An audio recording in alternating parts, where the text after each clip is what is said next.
Welcome to the Boise State Game Pants Esports Arena, and you're watching our coverage of the ECAC Collegiate Valorant League. Boise State is looking to pick up their first win in the playoffs tonight against St. John University with both teams.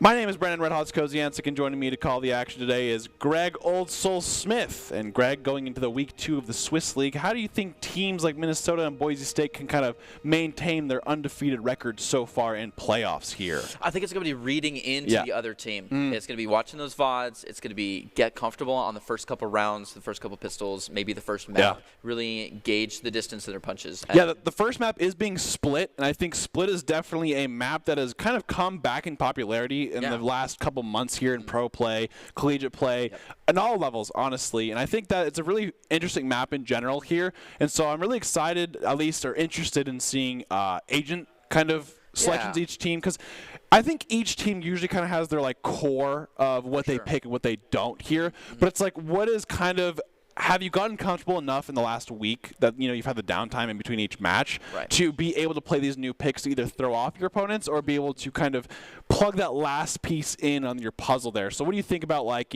maybe agent-wise, is it good to go with more comfort? Do you think it's good to go with what worked or stuff like that? Yeah, I would say comfort is important, but this newer stuff and staying with the meta, we're starting to see kind of a stronger meta develop. I know for a little bit there, we said ourselves a lot that, like, oh, Chamber is a new place and it doesn't push anyone else to the side, but I have not seen a Cypher in a while now, actually. And, pulling a Raze on this map would be seen as a little bit strange. Even we just had a Reyna and Jet on this map, and we had our own feel like, I don't know about this or that. So I think the meta is kind of strengthening together, and at this level of play, you have to be playing the comp that works best. Yeah, and I think especially with, like, Raze being picked so much on Split in terms of pro play and stuff like that, Raze has such a good opportunity in this map, but it's like you have to be able to play Raze right to really get it going. I think satchels and blast packs in this map are really huge. And obviously we can take a look at the event tonight. So this is the ECAC Collegiate Valorant, which is a 5v5 obviously. It's a best of 3, and for Valorant it is a first to 13. And if it is the halftime is 12 rounds, so once you get 12 rounds you go half to half. And of course if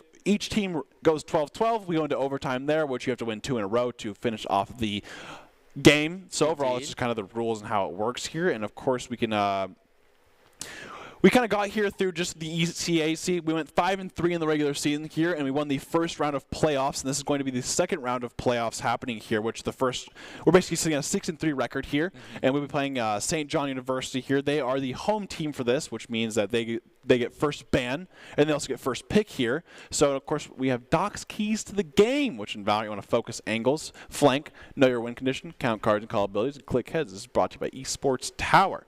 So that's Doc's keys here.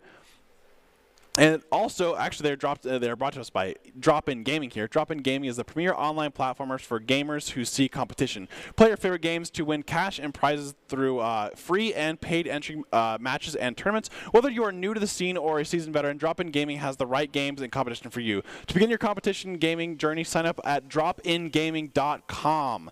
And then we have the lineups, which is today is brought to you by Count's Identity Trust Global Network delivers real-time fraud prevention and account protection and enables personalized customer experience for more than 9,000 leading brands, and that's Count. So that's fun stuff here. And overall, I think the matchup was good. Like we said, we kind of talked about it here and there, and I liked your Chamber talk where we've seen a lot of teams kind of just pick up Chamber. And the cool thing about Chamber that I think is nice is it allows a jet flex. And what I mean by that is on a map like Split, we've seen a lot of Raze be picked. We've also seen that jet player go into that chamber role where you can op, you get a free op with your ult. The TP works almost the exact same way, but the thing is with chamber is you can TP way further and stuff like that. It's almost the exact same timing within like a little couple milliseconds, I think, like that. So overall, I'd love to see kind of what teams are doing here or what they're more comfortable with.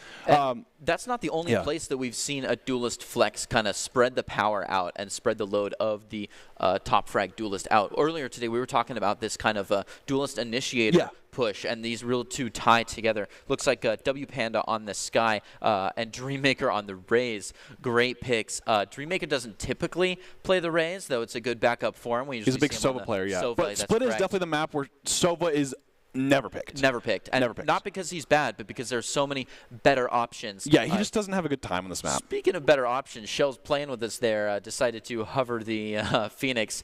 Got me scared. The Panda kind of hovered that neon, but we all, sure I'll say the one thing that we have kind of noticed as well is the meta is changing back to the one duelist, one initiator. Yeah. We saw a little bit of time where it was 2 duelists again. We saw that kind of pick up, and I think it still works for certain teams that have a really good jet player and another player who can really make that duelist work. But I think right now it's just like that duelist initiator combo with the Sky or Breach or something like that really makes things work. Definitely. And I think it's just kind of what we're going to function on. Also, with how the observer is St.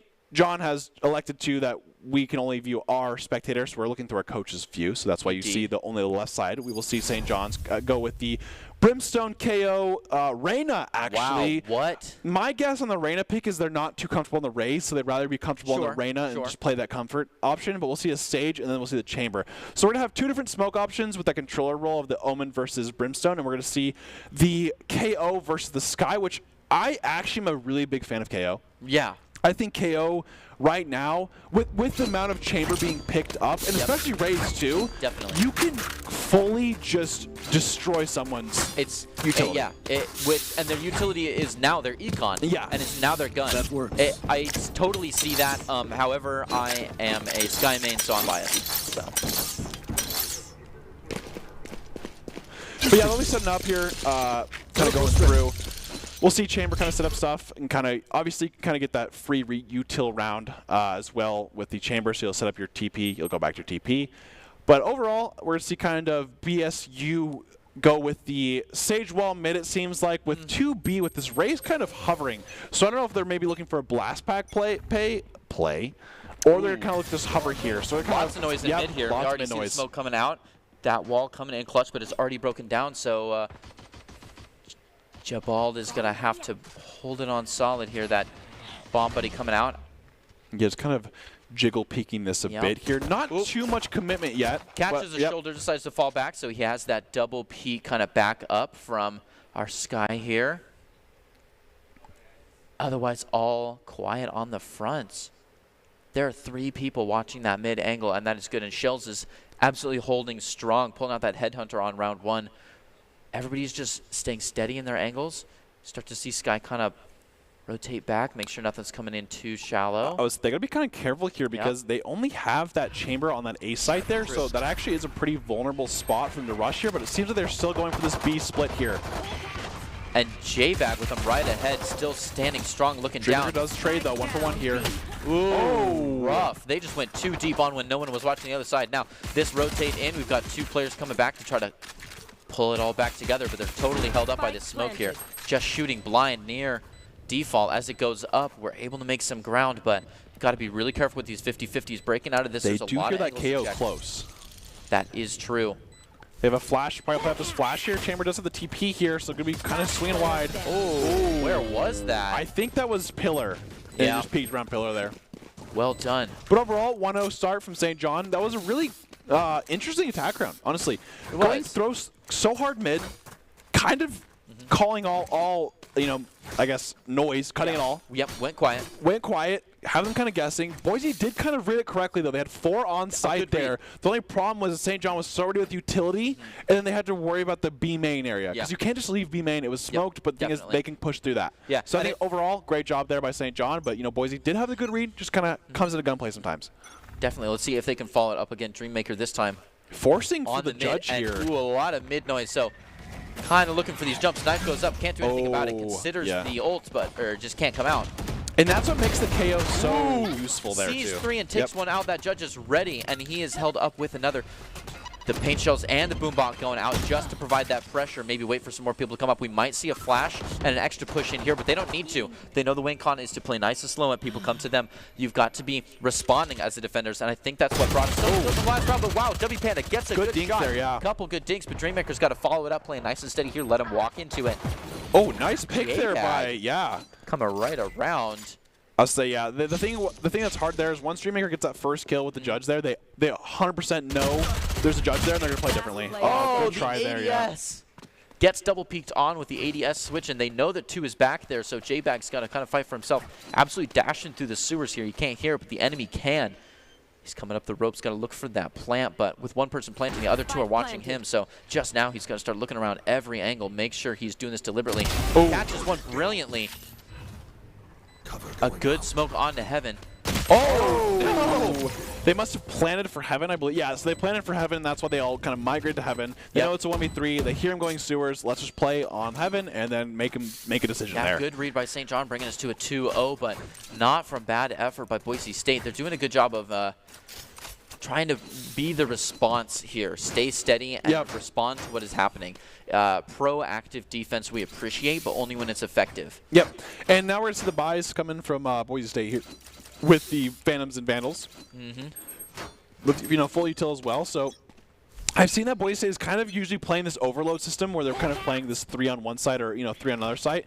So they're going to play 3A here. So I think they believe that maybe, you know, they've kind of hit the B a little bit. Now they're going to kind of commit to this A site here. Doesn't look like that's the case because that flash doesn't catch anybody. I'll say Jabal's in kind of a hard spot here because he has to hold mid here, but he has to make sure they can kind of hold that relief on B main there. Definitely. They're going to give up mid control here, so they could go mid to A with the ropes, but they're going to hold this here. They do have Dreammaker kind of anchoring on that A site, just waiting to see if they can kind of get that off. It makes it seem like I think Dreammaker might have another shotgun again because he did buy last round, so he cannot buy full this round, and he's kind of playing that corner. That little hell corner. Yep, see, he is playing that hell corner, and he does have a judge, so he's kind of holding that down. Ooh. And that's slow right there. Yep. Smalls Nation kind of gets the pick there. There's a Sage Wall. Oh, great clear there. Yeah. But beautiful clear. Shells takes one, drops down. Does get a trade, but unfortunately it's a bad spot there and just kind of gets it traded back. Yep. Now it's up to Shells and Dreammaker, but Dreammaker does only have a judge there, so he's going to have to get a satchel pack or something to kind of get something close here, unless he can get a gun. Shells about to come face-to-face with a lot of people here. Dreammaker's got to have his back, but he's not at the right distance to be making this call, so hopefully he can drop down in time. But Shells, sees both of them. That's a rough one, but it's a good spot for Dreammaker. Oh, Dreammaker switched out their gun, though, but they're able to take 2. Throwing the utility down, try to clear that area, at least get to the half. Paint shells are still going. He should be safe with the full. Pros don't fake. Oh, he let go close. He could have had it. Unbelievable. Kenny right in the face. I don't know if he would have stuck that. I think he might have had it. He was pretty close. It would have been really close. Yeah. I don't think that he understood how. I think he thought that that Headhunter was a lot closer. Yeah, I think, I don't know. It is hard to say, but like, I mean, if you look at where he stops here and where he dies. Yeah, I think he would have had it because, you know, there is a little bit of that buffer period where he kind of misses those shots there. So you have that extra couple milliseconds, which is definitely the difference there. It is. So, I mean, I understand kind of letting go because you know where he is, but, man, I think if you get that far on, you just have to stick. You have to, that far on because you have to think about your reload. Whoa. Unreal. Dreammaker hungry for a third. If nothing, intimidation, he takes a 4. That's absolutely ridiculous. Why did they keep walking into that? Dreammaker's unreal. Dreammaker is reminding me of there's a pro player in the Radiant era where he plays Cypher and he only uses shotguns. And that reminds me of Dreammaker right now because the last 3 rounds he has forced nothing but judges. That's crazy. And right there he gets a 4 kill because he just judged. Yeah. Do you remember Korean Bucky meta where people would get new accounts and Bucky all the way to the top? Dreammaker's running. I do see him with the jiggle peek there. Yeah. Little knife angle. And gets the ace. Up the ace.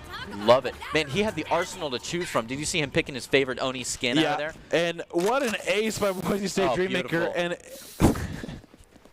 I just laugh because it's funny to see that he has played a judge last 3 rounds. He played in Heaven, and then he just played 2 rounds in Hell, just hoping that they're coming. And so I think that's just pretty funny to see. You can see the roster here: Dreammaker, Shells, J-Bag, J-Bald, W Panda. It's just pretty funny there because Dreammaker obviously just going crazy with the 4 kills of the. The Bulldog, right? No. I can't think of sorry. The Judge? Judge, yeah. I don't know why I just blanked there. I said like 3 times before that, but the Judge, yeah. And then the last one, the Oni. Phantom.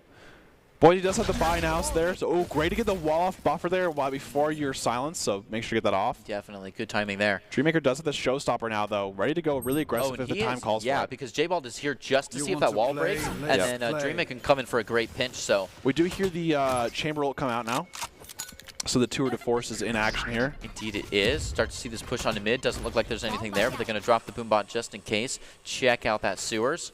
Doesn't look like it's going to catch him, but wow, they play against it with a decent gun there. Yeah, Shells actually does TP off of B, so maybe he's kind of thinking that they are going to rotate A, making the maneuver. W Panda is on this kind of rafters area as they start throwing utility onto A side here. Ooh. Good flash opportunity here. Doesn't flash anyone, though. Oh! Caught off guard by Slow. Ooh, Slow returned by W Panda. Ready for that entry that they 30 seconds left. Does catch somebody, not going to play off it. Instead, decides to go back into sight. They are going on top. They are coming now, though. They did hear them. Oh, Kenny, what a reply. W Panda does get another one despite being so low, so that's pretty good there. Although it is a 2v3 scenario here for Boise State.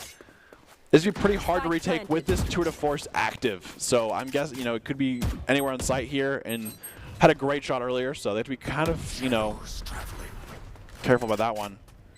Gives them a smoke opportunity to kind of get elbow. Wow. Ooh. Does trade. Wow. It's got to take some dedication to crouch in the ultimate like that. Wow, comes flying out and takes another one on Kenny. Oh, almost with the third fake in a row to the last person. Void takes him, though, with a thrifty.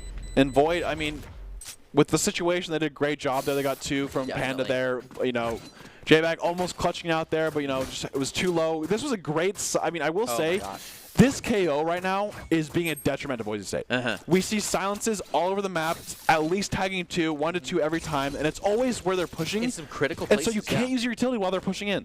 And it makes it so hard for Boise State to really react to. Yeah. Because you can't. You just rely on gunplay, and if they come out with utility, it's really hard to deal with. Yeah, which is why we see that Initiator Duelist setup, because going pure gunfire does not have the effectivity that shutting down all their utility Exactly, especially having an ult like Raze or something like that of nature. Yeah. They can save that silence, or even this KO ult, probably pretty close to the ult now, and they can just stop them completely if they're attacking site. W Panda going again with a little check just to see what's over there. Ooh, close there. I think it was a lineup. That seemed like it was pretty far away. Pretty deep. Yeah. Dreammaker going another time. Looking to follow in off that. Hopefully catches something absolutely nasty with this judge. Decides to get greedy, goes up in for it, and they've got a beautiful defensive smoke here. Doesn't have a lot of options. Tries to walk all the way around. Shells does pop the tour de force here, kind of holding this down. Once again, Boise State really going with the overload to one site, even though they haven't really seen too much lately. That was a wow. Bald catches just a shoulder. Shells is playing the cross, though. And Void gonna entry with that. Here comes the showstopper. Ooh, does get one. Oh! Ooh, Dreammaker looking to bring things back together, but it's got to be. The thing is, the thing that sucks is the silence is still going here. It will. So we'll probably see the KO. Oh, he actually does get the kill. St. John decided that it's not worth to res the KO there when they have the numbers advantage. They don't want to get bait. Oh, almost went for another one, but if there weren't two people watching that angle. Yeah, and I think the judge did try its best there to get some work in there, but I think after the first kill, it's pretty hard. Great showstopper there. Does get the KO. Indeed. Unfortunately, the KO suppress lasts as long as that is down, so they're just kind of constantly getting silence where he can't use any more utility or grenades or anything like that until after, so it forces him out. And BSU going with a Force with a Bulldog and a Spectre, so I think it's obviously, they think it's a Force that they think they can win this round, they must, think. So we're going to hear some smoke, stuff like that. J-Bag looking comfortable on B. Dreammaker takes a smooth one on A, so the rotation call is made. Ooh, Dreammaker ready to fight back with the Boombot and a quick peek around through the slow. Throws a nade on top of there. Oh, great job, Panda, by getting that, Reyna again one more time to make sure that they still have the numbers advantage. Man. Good flash, but I think, they want to hold back here. I think pushing out would be a little too aggressive. Oh, Oh! Shells and Panda, their angles were just already peaked out. Needed to reposition there, but that's all right. 3 to 4. Start to see that rotation back on over. Dreammaker's posted up and ready to take this, but they might be going through sewer to take another in mid. And Dreammaker's considering it as well. Decides to go nice and slow back through mid with this new Vandal. Start to see that rotation back to B since it was so quiet on A, but he's got to be careful. Yeah, they have 2 on B here. Oh, does get the blind off before the silence. Yep. Great job there, but not too much commitment after. Oh, they are on site. Does get another one. Little Spectre fight. Does trade. Great trade from Dreammaker. 1v1 scenario here. Oh. That was not the goal. That's all right, though. Dreammaker he does still got TP. it on a 1v1. It seems like Chamber... He's close. Oh, this is huge. Oh, absolutely yeah. Massive. I was going to say, I mean, the Chamber TP'd there, but the thing is, Yep. he doesn't have time to get A from there. No, I don't think. At least without Dreammaker seeing him there. So and Dreammaker knows that, so he caught him great, on the wraparound. honestly, great force by Boise State there. Definitely. I mean, it looked pretty grim there, but how these 3 played this this B hold was honestly great job there. I mean, the Omen blind coming out right before the silence so he can at least get his 1 to trade is huge. And the Dreammaker coming to trade for the other one, and then Dreammaker just kind of solidifies it with the pick mid, just kind of read him right there. And now it's 2-5 for the side of Boise St. John's, still leading 5-2 here, but Boise State takes an important round nonetheless. Dreammaker at 14 kills already in this 7 rounds. Just going pretty popping off right now, absolutely. We'll see a dog here from Panda. I think he hears a little bit.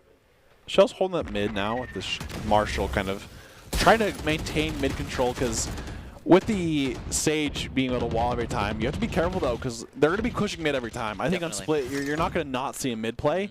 So a lot of it is just how much utility can you use versus how much can they extend as well for themselves to kind of hit that even point. Yeah. They do have the Empress available for St. John as well. It's a huge kind of ability just because of the nature of being able to trade or make those kind of plays that you wouldn't be able to with the Gresson because you can kind of reset.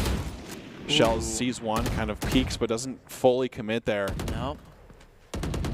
Considering it again. Ooh. He might have tagged him, but it did look kind of weird. Because KO, it's hard to tell you hit people sometimes. Yep. Kenny does get the pick onto Shells mid, though. Oh, nice. Panda playing backside here. Getting all the utility out of that Guardian. Wow, sees another 2. Oh, Dreammaker gets 1. Beautiful pinch. Sees another 2. Decides to... Nice. Oh. Way to control your spray there, too. Definitely. Yeah, the counter strafing was good. And wow, these blinds have been critical, but 1 in hell takes J-Bag out, but Jabald is ready for it. Just got to get the drop down right on the count for this pinch, but Dreammaker's not in a great position. Does start walking forward again. Oh, unfortunately, he has the Empress active, so he can get out of that. Smalls Nation's just too good. Jabald, a 1v1 here. It is a 1v1, but they do have the Empress, so he's at a pretty big... Didn't get the plant down. Oh, he must have tried to fake it. Well, there you go. Okay, it seems like seems like he was going to fake the plant, hoping that the Sage would just run at him, but Sage knows they have time that they have to just wait for. So at the end of the day, they just wait, and stay disciplined. The Reyna doesn't get the bomb down, and they lose the round because of it. So and you can hear them not planting. It's hard to fake a plant. It has active noises kind of intermediately through. I mean, yeah, the biggest thing I think there is like he can just wait till you actually post plant it. Exactly. Because you can fake it. It's so easy to fake there, and because you don't know. But yeah, at the end of the day, I don't know. It's interesting. I actually thought Jabald was just going to push him, but at the end of the day, he just decided to accidentally take the out. 3-5 though. Dreammaker gets 1, gets traded. Ooh, Shells gets 1 as well. A well-performed flash, but goodness, they were ready on the 180, so 3 people peek onto Shells. Great Omen smoke there. Jabald actually gets Kent, though. With some serious help from I think it was through the smoke, I believe. Could be wrong. Jabald getting iced in here, and that is when they like to repeat. Great wall here, looking for the res spot. It's actually down there. Wall to cover the res. Bringing us to a 4v2 here, trying to just bring us a little bit closer to half. Everybody is hanging out right now. Oh, what a spot. Yeah. Wow. 1v3 here. Very nice. That would have been crazy. decides to reply through that 30 window. seconds left. More pre-fire, just checking. I don't think they're still there, though. I think they walked around. He's going to play through it. There's that shorty I've been talking about lately, too. Just not there. A lot of people really opting with this secondary shorty just to kind of have that angle. Oh, here we go. Should be right into him. Oh, yeah. Oh, actually, he might get the plant off, 10 actually. seconds left. Which, I mean, for their eco is pretty huge. planted. So it seems like St. John's is actually on eco. I mean, he does get them, but they do get the eco for it. So, I mean, at the end of the day, it's not too bad. But great round for Boise State, kind of holding it down. They put that 5 almost rush into A heaven there, you know, and through net, like, you know, through hall, the ramp. And so overall, huge. Boise State, though, only down by 1 round now, so kind of getting some momentum going here. Oh, and it looks like St. John is actually be opting in for a timeout, which kind of makes sense. They were up 5-1. Yeah. And next thing you know, they've won 3 rounds in a row. We see this with big catch-up rolls. Yeah. The ahead team right before they lose that, bringing up to a fair point. So they want to, you know, really hold that, see what they're doing wrong, see what's slipping. And I think it's always like hard to tell in terms of like what's the best time to call a timeout. Yeah. Because it's like you don't want to wait too long, you don't want to wait it too early. Yep. But I think it's better to accidentally do it too early than do it too late. Because now they still have the lead, so it's like you can go into the timeout having good hopes and stuff like that. You're not like too down to where it's like if you just lost like 9 rounds in a row, then it's like the mood's not there sometimes. So I think it's a good time to call timeout. All right, guys, this is what we've been working on. This is what I'm, coaching would say, this is what I'm seeing from the weaknesses of the enemy team. This is what we're doing well, stuff like that. Guys, let's talk about it, what we're going to do here, because, I mean, they just kind of went 5-man through, a ramp there, and then it didn't work out for them, and they tried to do. So overall, I think it's a good idea. BS, you can obviously talk about, hey, how are we defending? What are we doing right? What are we doing wrong? We just won the last 3 rounds, so it's a good timeout to just be like, okay, let's keep doing this. Is there anything that we do want to do? So overall. Yeah, well, St. John's looking for those counter accommodations because Boise State here has clearly made a change to get them from, 1-5 to 4-5. Yeah, so absolutely. St. John's saying, what are we not seeing? What are they doing differently? What should we do differently?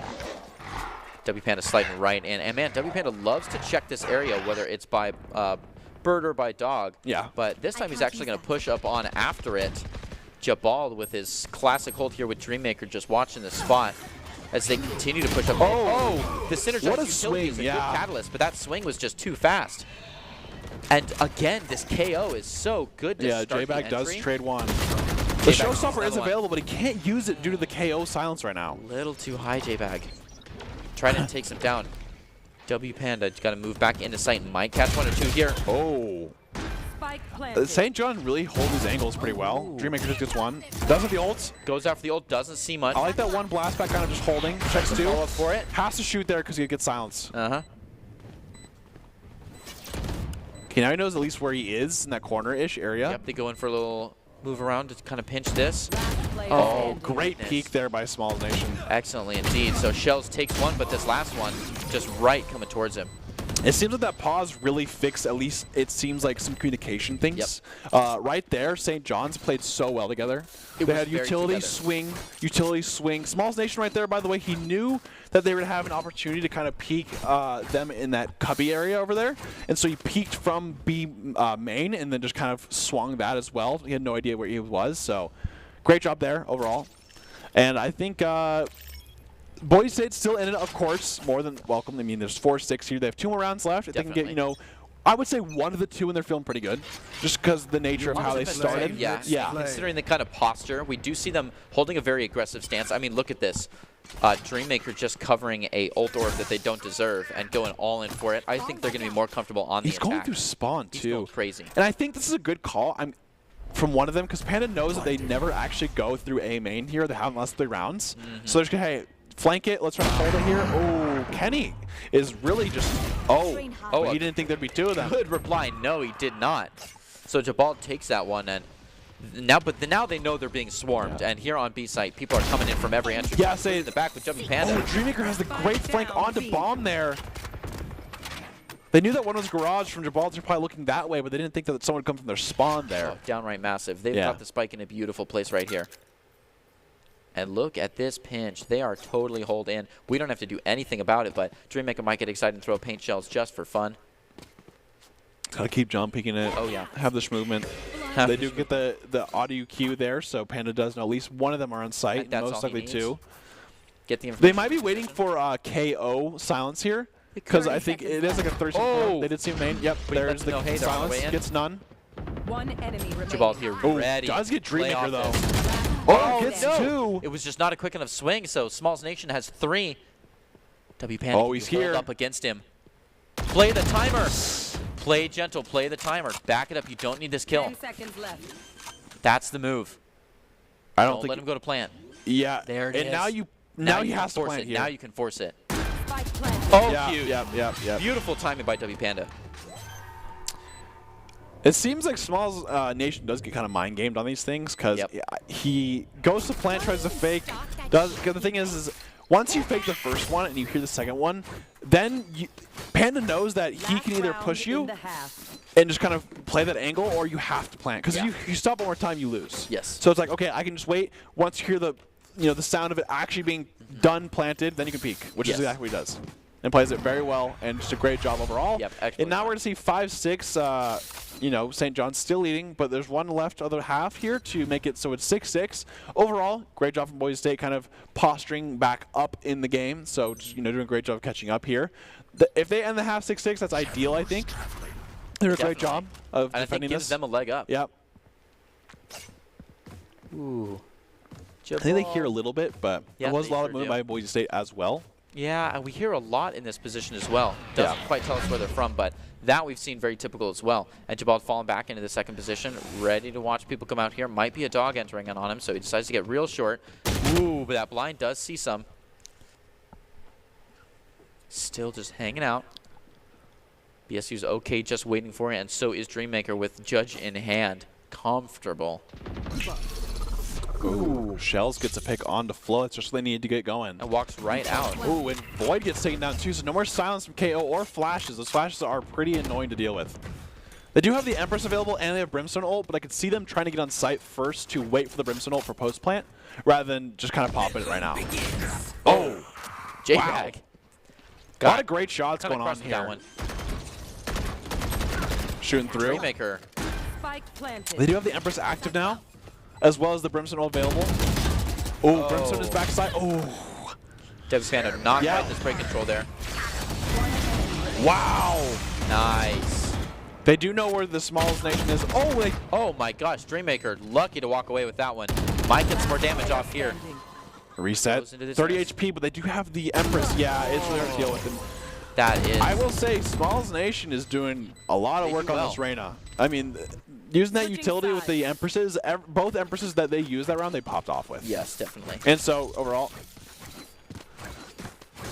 great job. 5-7, though, for the side of St. John's leading. So, Boise State is, by all means, still in a position to win this game here.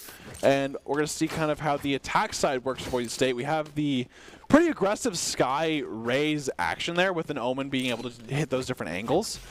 We do have the KO to kind of shut them down in certain situations here, but it seems like Boise State is going to posture towards that A area here and maybe looking for a rush onto site, or maybe even looking for a split onto through ramp or on the site. So we'll see what they kind of do here.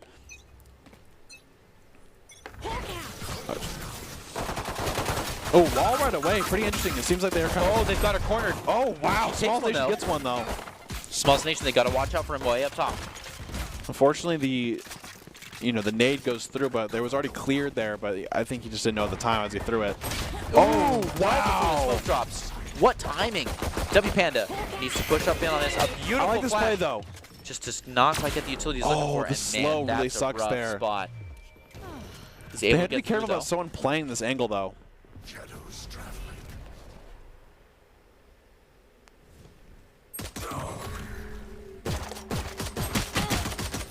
Last player standing. Smalls Nation just going crazy on people. A 3K right up here in heaven. Oh, gets one. Good try overall.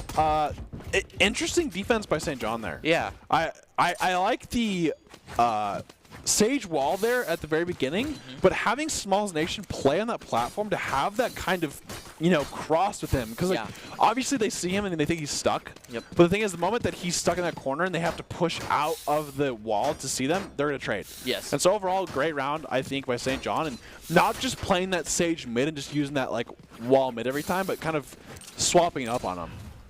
But this would be kind of a hard round for Boise State here. They are on a save now, whereas St. John is mostly going to be having those Spectres. So we're going to see what happens there. Wall mid now, yep, the standard. Oh, right side. No. Smalls Nation is playing so aggressive in this Reyna. It really is. And it's not even aggressive because he doesn't follow through with it, but it's so in your face. It's more so he's using his agent strengths to its will, which is he's playing that aggressive angle like a jet would with a dash, but he can just kind of reset off that angle and fall off or peel off. And man, it's hard to play against that smoke, so Spike and Pocket, they decide to fan out a little bit, send W Panda right through the sewer here. Yeah. Quick checks just to make sure everything's all right, and then they're going to regroup, try to push again through this. They've got the smoke on their side. They put in beautiful defensive smoke there. Man, that's just great. Touching both walls.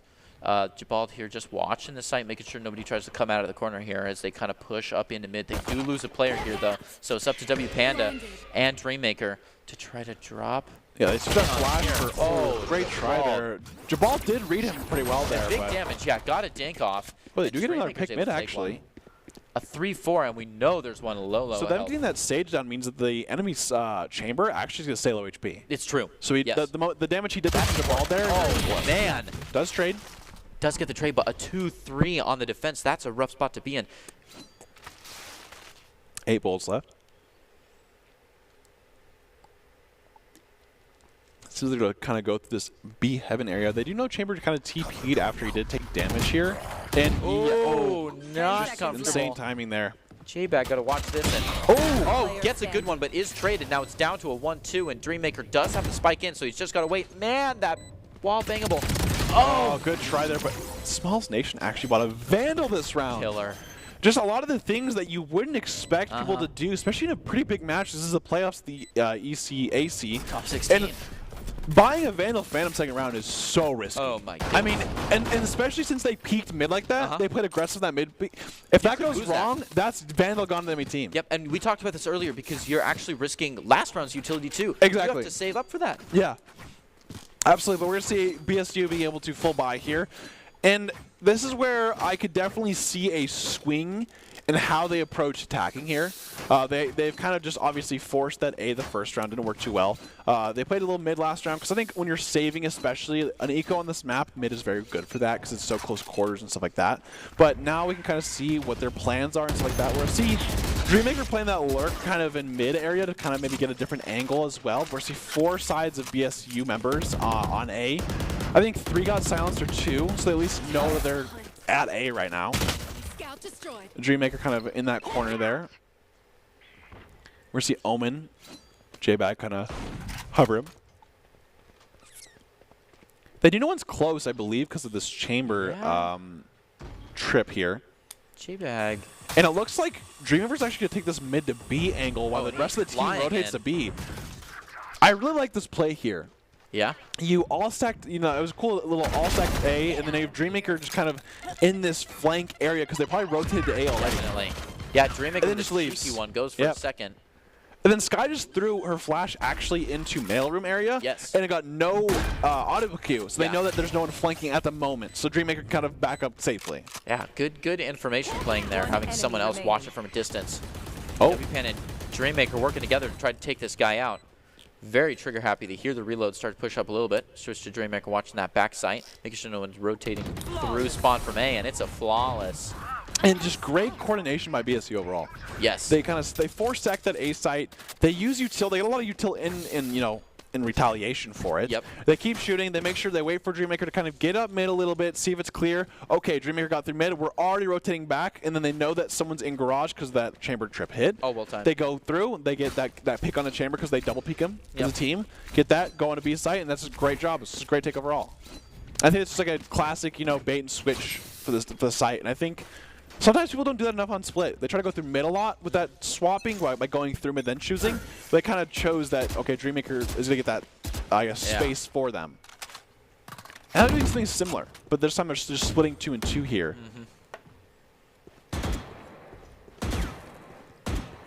But sending... Scout destroyed. Ooh.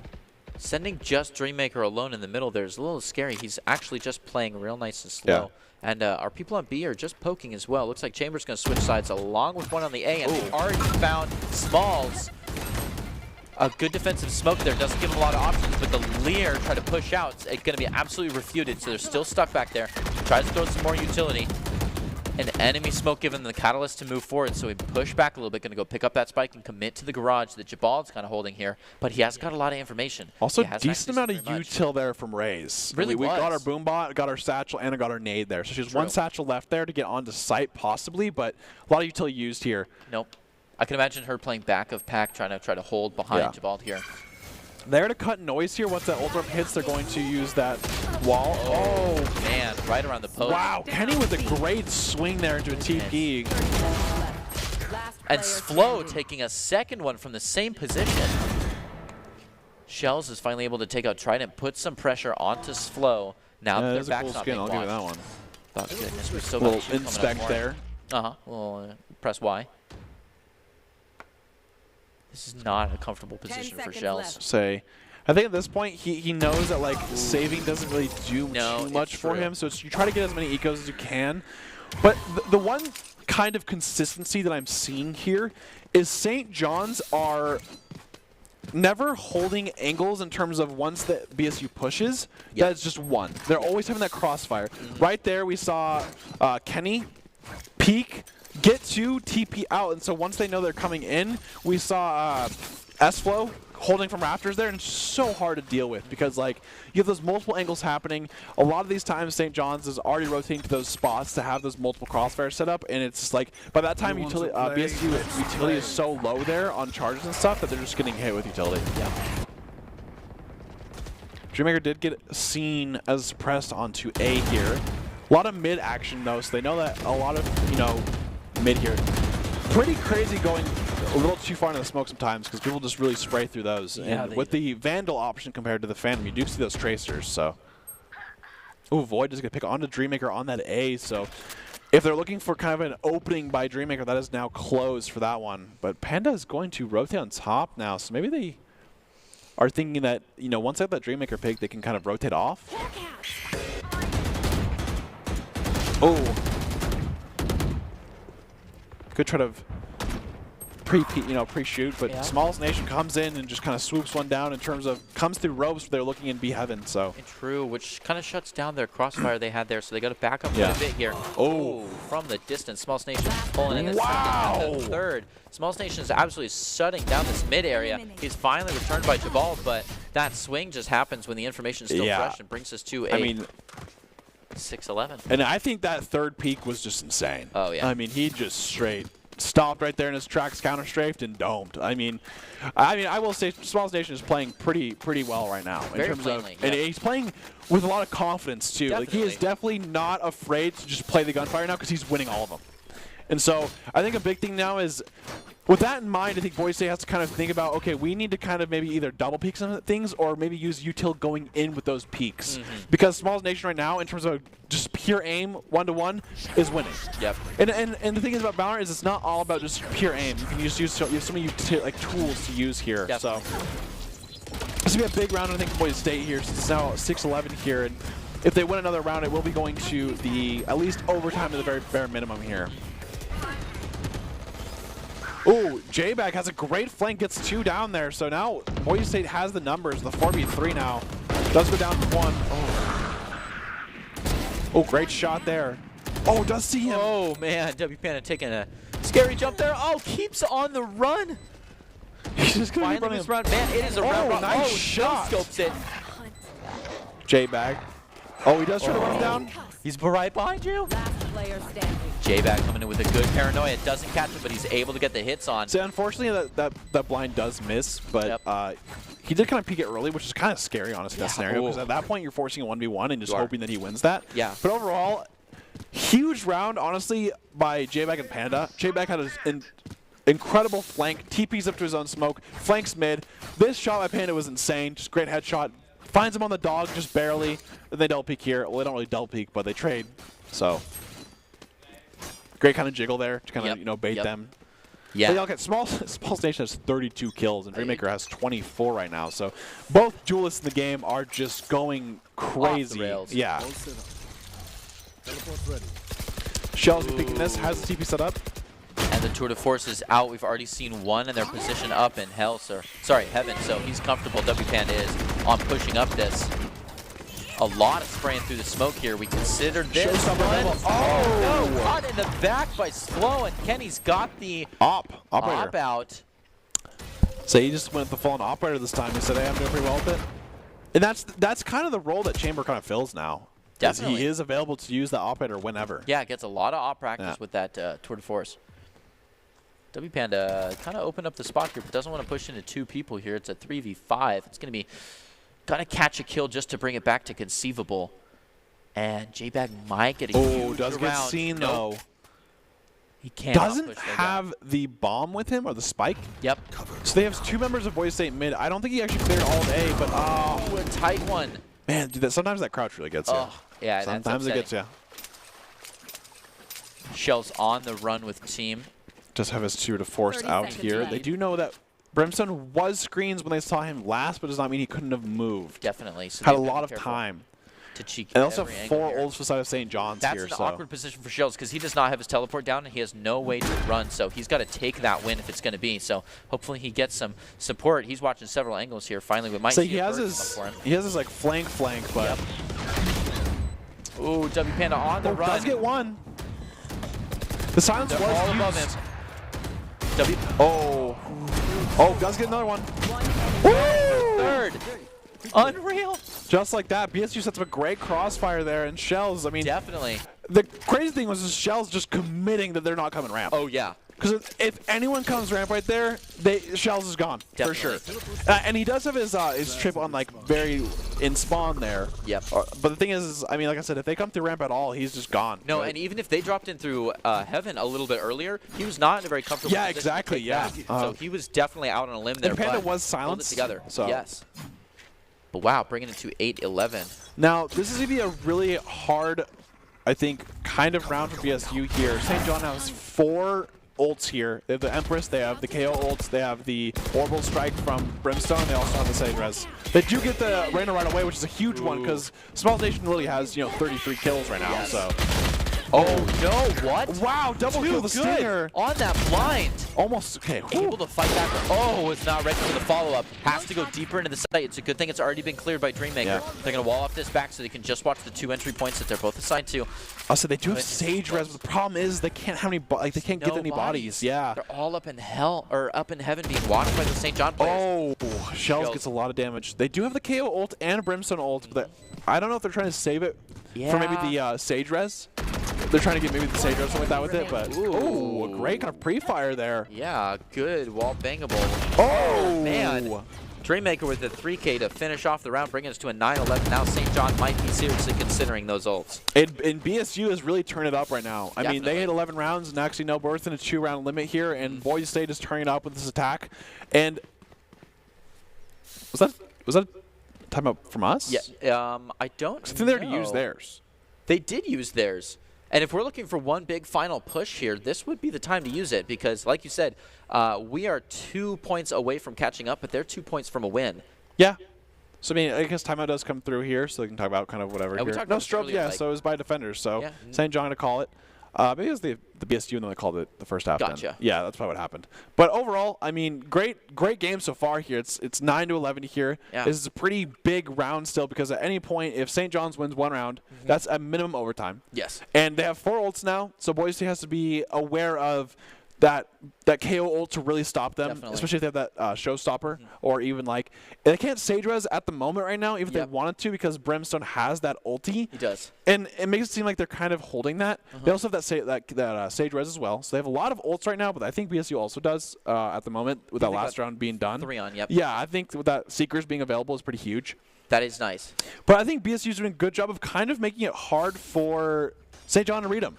They played a lot of mid, they've played a lot of main, they've played a lot of baiting, they've played a lot of just kind of fanning out with multiple members. So overall, it's been a pretty good job here. We can kind of see them fanning out once again, just kind of getting a lot of picks here. Dreammaker making 27 kills here as well. So both duels kind of just doing a really good job of kind of getting those opening picks or even those lurks. A lot of utility being used mid here. Yeah, it really is, because that dog was not happy with that wall. Oh my God. J-Bag sees 3 of them, does not want to catch They that leader. double peeked him too. Oh, yeah. What a timing by his blind there to get 2. Yes, a And now beautiful Boise State can play so aggressive on this B side, knowing on there's 2 out, over there. we have no more utility from Sky, but it doesn't Oh. even matter. Dreammaker rolls in with it, takes one, is intimidated by that trap, but keeps moving. Shells with the plant immediately. We are already looking at 5v3. That takes out half their ults, and we already used up ours to get 2 here, but we're living comfortably here with this split Healing over here. B side. Nice and steady. The knife just come out. BSU has a huge numbers advantage here. Definitely. And I think St. John just either is going to save or try to play for ecos and just trying to get that Boise State econ down a little bit. We have time on our side. Doesn't need to peek this. Takes one. Enemy A huge one in a Smalls Nation and Void. There's only 1 left. They're all over him too. And that's a flawless. Yeah. And overall, this is a great job, and Boise State is now 1 round away from tying it up and being able to chance to win this game. Of course, you know, St. John is within reach as well to just kind of make it go at least to overtime here, but we'll kind of see what ends up happening in between these. Once again, I mean, we have a lot of ults kind of available, but Boise State did a great job of, hey, we realize there's 2A, we've traded 1, let's go B right away. We know we can kind of force that through. We saw them going through it, so it's great there to see. Does see that Sky Blind come out here.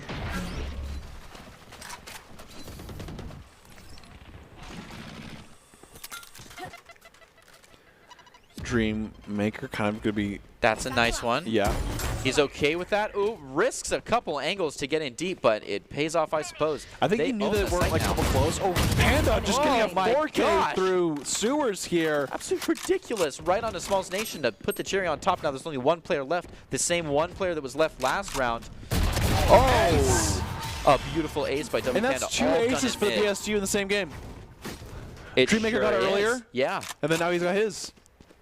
Then that's just fantastic. That's exactly what you kind of need to just finish off this game. And I think it was a save round, but of course, which is, I mean, still an ace, but the thing is now it's a save round.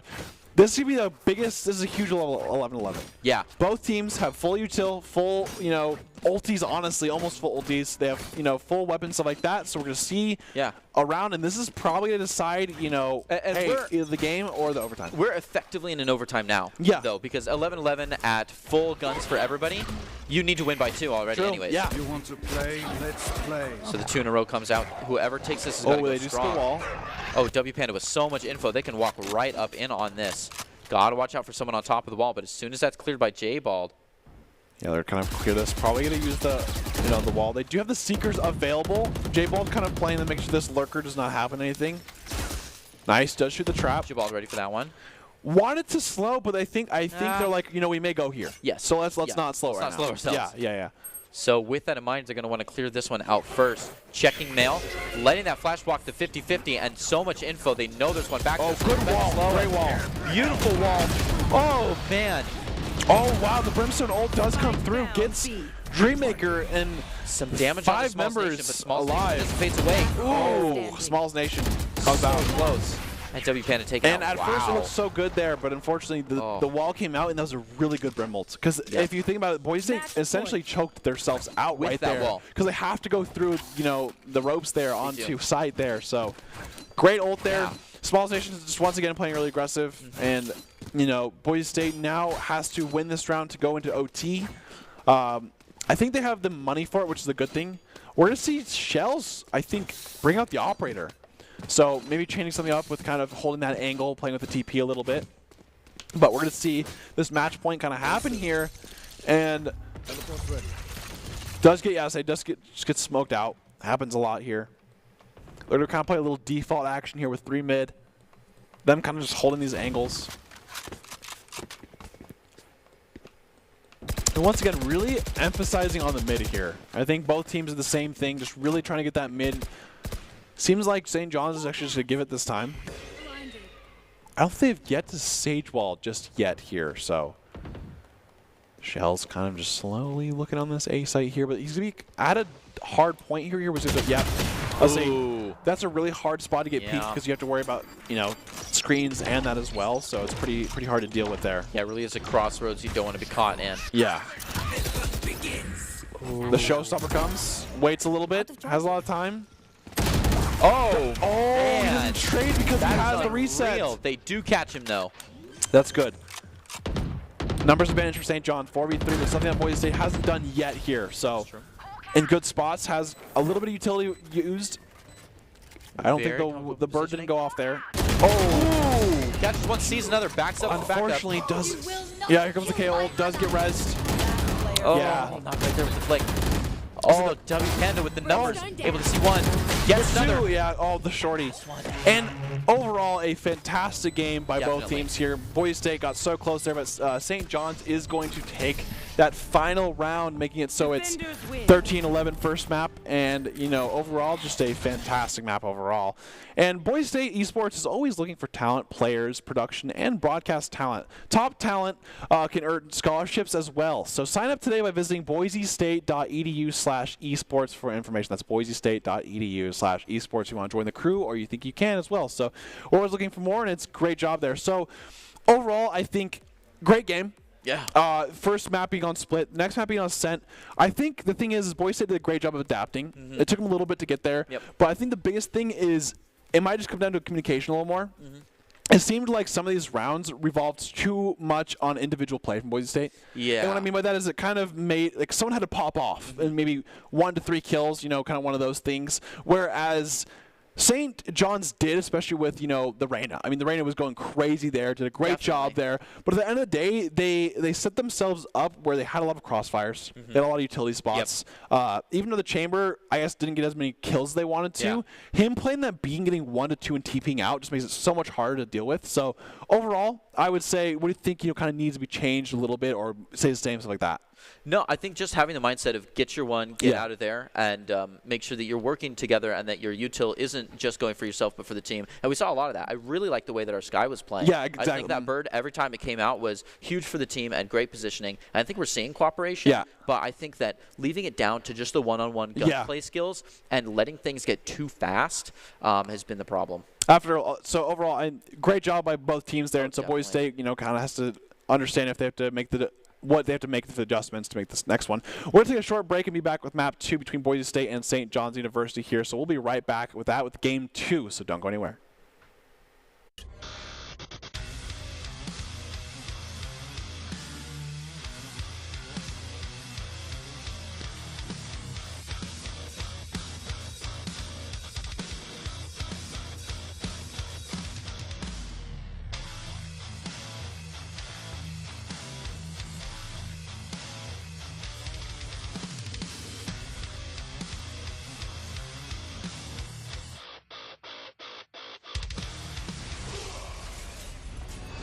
Visit NationalGuard.com to begin your guard adventure. Here are a couple lessons I've learned over the years. Friendships come in all shapes and sizes. And always buckle up. Seatbelts save lives. That's a rule we can all live by.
Welcome to the Boise State Game Pants Esports Arena, and you're watching our coverage of the Week 5 ECAC Collegiate Valorant. We just saw the St. John's pick up a win in a really close game overall, but they're looking to kind of close out the series, whereas Boise State's kind of coming back from that 0-1 game. And I think we're going on to Ascent for the second game here, and I think it's going to be overall better for both teams here, but I think it's going to be better almost for a little Boise State action-ish. Yep. I think Ascent overall allows for a lot more coordination to happen, whereas like Split sometimes takes a little bit more effort and a lot more practice to get that in there, whereas I think Ascent it's been out for so long. I think teams have always loved this map as well. Yep. And I think we could definitely see like Dreammaker maybe on the Sova again as well, which makes a huge difference, because a good Sova on Ascent is just, it's honestly a playground for Sovas. Definitely There's so many shock dart locations, recon darts. So I kind of want to see, I could definitely see both teams going with the Sova, and then also the KO. I think KO is also just a huge kind of culprit in terms of these plays. That silence is just so annoying. Same with the flashes, a lot of nade opportunities. And then what other agents do you think you maybe see, don't see, stuff like that? I always want to say that Reyna is actually a really good pick for this map, which worries me a little bit because we did see Small Nation, absolutely ridiculous with the Reyna. I really liked what you said earlier about the ability to cooperate on this map. Yeah. And, you know, I've never really considered it before, but rotating on Split is such a pain with that verticality. Yeah. Not verticality in holds, but verticality in rotation. Yeah. There's a lot of ramps, there's a lot of ropes, and there's not the case with Ascent. It's easy to slide over and help someone out if they need the help, and it's just so much more open. Yeah. Not all the way to Breeze, but enough that Sova has their own playground, which we really would love to see Dreammaker on, and will let us really cooperate a lot better. So I think this will be, like you're saying, a good push from either side. Absolutely here, and we can kind of go on to it. We've seen, you know, overall just these events go pretty well so far and stuff. This is obviously playoffs, so it's do or die in this situation here. If you win, you know, you go on. If you lose, you go home. And those type of situations kind of make you either perform or you don't. And I think that's a lot of the best times for players to grow or improve is during crunch time like this, and especially when you're down 0-1. Sometimes you just got to go into overdrive. Hey, close game last time. What do we need to do? Let's apply it, and let's go from there. And I could definitely see some Jet being played here. I think Jet obviously is so good on Ascent here because that A-site dash-in is so hard to play against. We've seen so much VCT, especially these Jets. They'll kind of clear it with the first side with the, you know, Sky Flash, stuff like that. They'll go around the corner, double smoke, jump on a generator, and the next thing you know, you have to look at so many different angles going from that against there. So I could definitely see a Jet coming from each team there, but as well as Smalls Nation just went crazy with the Reyna. Definitely. So maybe obviously feeling pretty comfortable in that one. So you definitely see that going through there. So overall, just great job. And we're going to see here, both teams rocking that Sova. And the Jets. And the Jets for sure. And we're actually going to see the difference here with the Chamber versus the Killjoy. Yes. And we're going to see... Oh, yeah, we're going with the two duelists here. So we're seeing that Reyna versus that KO. We do. Which... I mean, if they're really feeling like we saw last game, Reyna can be a huge kind of thing. But I think the KO just has more team utility here. And I think like initiator utility with that Sky or that kill or the KO is just so detrimental. I mean, KO ult is so annoying. It's huge. You can't do anything. Though, that this alludes to more parallel play instead of series play where we see a duelist take a team on either side? Well, the one thing I will say is what we said about last game about Boise State taking those kind of 1v1s a lot and that a lot of gunplay. This benefits Boise State. It does. Reyna is a character made for 1v1 takes, and you get the advantage to that. So if you take it, you heal yourself, you're ready to go. The biggest thing, though, is it puts a lot of pressure on these duelists. I will say, it does put a lot of pressure on duelists. And people think, well, duelists, that's their job. But the thing is duelists, at the end of the day, are supposed to create space. Yep. And a lot of times, it's really easy to deal with that if you have the, you know, appropriate comps. So we're going to see, obviously, how Boise State goes, which is really aggressive already going to B site. Shells gets his one. Panda gets his two. Where's the other guys? Oh, and Dreammaker going with that flank mid at the Sova. Absolutely ridiculous here. And Boise State going straight off the gate, very aggressive with what he said and how they kind of picked here. And those ghosts have been laser focused. Oh, he catches him on the last one, absolutely pinched. Great peek there. And if he hadn't peeked, that shock dart was right on spot as well. Great job for Boise State there. I mean, just going on. So just doing a great job overall. Peeking those corners. We can see this kind of a little bit of a, you know, replay here. Just playing so aggressive from the beginning. We see Jet dash through. We have Reyna going through. You know, overall, just great job there. Panda getting his two. Everyone kind of getting their one at the end of the day, except for Panda got the two. So, you know. Yeah, Panda picking up slack. And now we're going to see, obviously, the bonus. So we're going to see some Spectres and stuff like that. And they're posturing towards A because I think, at the, you know, when you have the bonus, A is a pretty good site to take here. Oh, they're working towards a bonus. Yep. Here we go. Dreammaker having fun with the Owl. Not going to see a whole lot. Clears out Garden, ways up, actually guides the Jet in. We've already got one in Hell. Shell's taking people out with that Reyna. Ally is already planting, and W Panda's coming up the other side. They've pinched off completely. 4 people on site. And lots of gunfire trying to take people out, trying to walk in through this flank. Not going to happen. Jabalda's ready for him. Kenny does take W Panda. Jabalda's going to make it worth it, though, by taking Void out. And one thing that we said pre-game or after last game is we want to see some more coordination here. We do. And right away we see Owl jump from Sova, Jet right behind it, going all the way through, dashing through. Literally does a world tour here. Yeah. Goes through heaven, comes back on the site, and then now they're good. And a full circle because you have that initiator guiding in the Jet. And I think that us losing that KO is made up for by such a skilled Sova to be able to work in parallel with that Jet and be kind of the initiator duelist run-in. Yeah, absolutely. All right, coming into the next one, we see a nice split push here. Ooh, some early information trying to be garnered on the side of St. John, but it's not going to happen. And that Jet pushing up pretty aggressive. W Panda shutting him down, sending it back with a little bit of Ion Sheriff. Doesn't get a kill onto it. This is going to bring us very close to our first knives right here, round 3. W Panda just has to get 1 kill for it, and he wants it. Man, he keeps pushing on this, but it's all a distraction because Shells is so deep in here with B. They might be able to move around. They hear that ult orb, though, so we might see a push, we might not. Showing off the gun just a little bit, but still nose to the crosshair. Dreammaker sees one across the hall. Absolutely lasers down, doesn't catch anyone. It's all just a lot of poking and intimidating so far. We haven't gotten any full contact on anyone. So we've seen Dreammaker use a lot of this Odin/Ares combo with his Sovas. He's really good at using those, just shoot through walls area with his, you know, darts and stuff like that. Really utilizes that Sova kind of shoot through gameplay, and I think that's what made him so good on Sova, and so it's good to see him just kind of keep going on that one. Here we see a nice pinch with our first utility kind of pushing in. This is a great defensive smoke, though, so Jabal can't really push in. He's got a little bit of backup from Shells, but he's going to wait for it to go down along this one. J-Bag backing himself up with that smoke. He's actually going to rotate out. They're going to go A. This is big. I don't think there's anyone back here.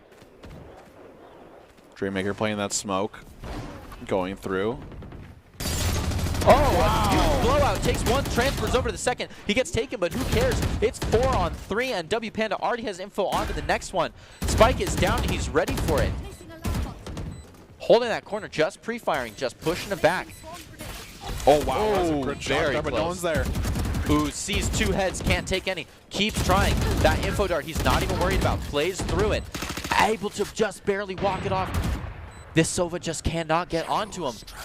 W Panda with a nice little safe spot to try to get the refuel. Goes up for some verticality, plays right into it. Speaking of verticality, J-Back goes right up on site.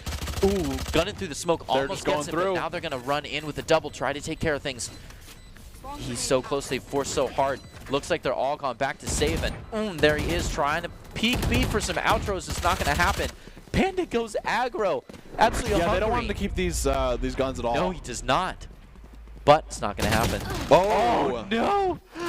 Well, doesn't get the Vandal. Not a Panda. Tragic, but that's another win for Boise State. And that's a really big round to win. It really is. I mean, the moment that you go up 2-0, you know that, hey, you have Spectres, enemy team has Vandals. Yeah.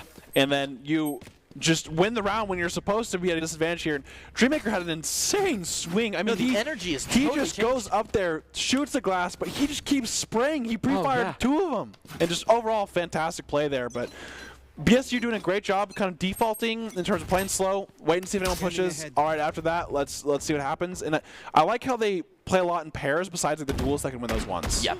So that's a big thing as well. The synergy here is so comfortable. Yeah. They might not even have mics on. They're so practiced on this field.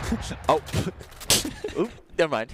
Gastrickers. Kenny with a smooth one on them. Oh, Kenny, that's my bad. He does jump peek him there, luckily. They know they have an op now, so they're probably just going to almost have that. Was almost a really cool lineup, but not too much. They do have to deal with the operator now, which kind of can put a dent in these plans, depending on how well he does the operator as well. Dreammaker picking up the spike and going to pack back up with the other one that is live does on that tag side. him. I think he can shoot through that. Yeah. Not going to catch anything, but... Oh, big silence gets 2 of them. So they know where 2 of them are, so St. John's is kind of looking to see where the rest of these guys are. Ooh, No. J-Bag gets Catching one on the run. S-Flow on a crazy flank. S-Flow's probably like, why are you there? But it works out. A little bit of J-Bag. cheeky play. Yeah, looking to play off it. This is one of Yeah, big alert. 30 seconds left.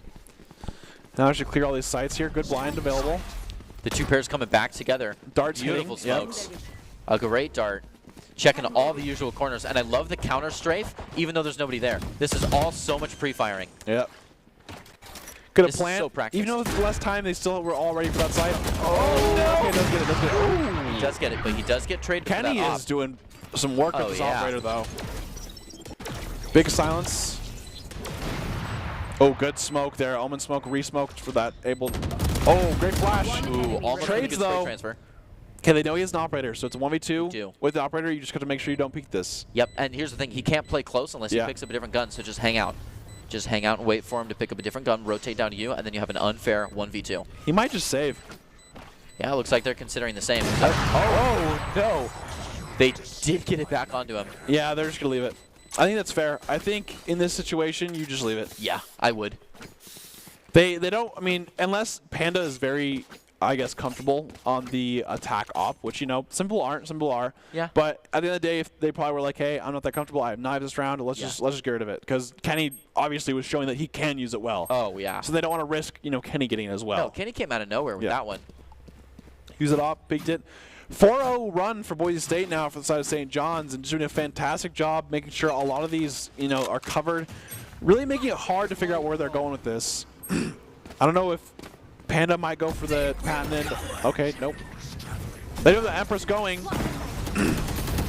Jumps through. Ooh. Shell's trying to get some fire off there. Might not be able to make it. Going in maybe to close the door. Just keeps firing. But, man, you got to get close to it, and he doesn't want to. Shells wants to play aggressive here to kind of That's yeah. rough. I can definitely Reach the see what back. they're doing there because you want to reach the Empress going because, you know, 1 kill just reaches the timer, but...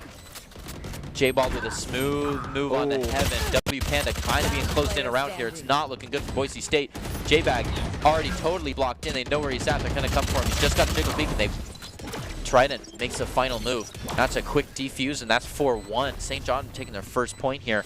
So Boise State doesn't take it too hard because this could be the catalyst for a snowball effect if they're not careful.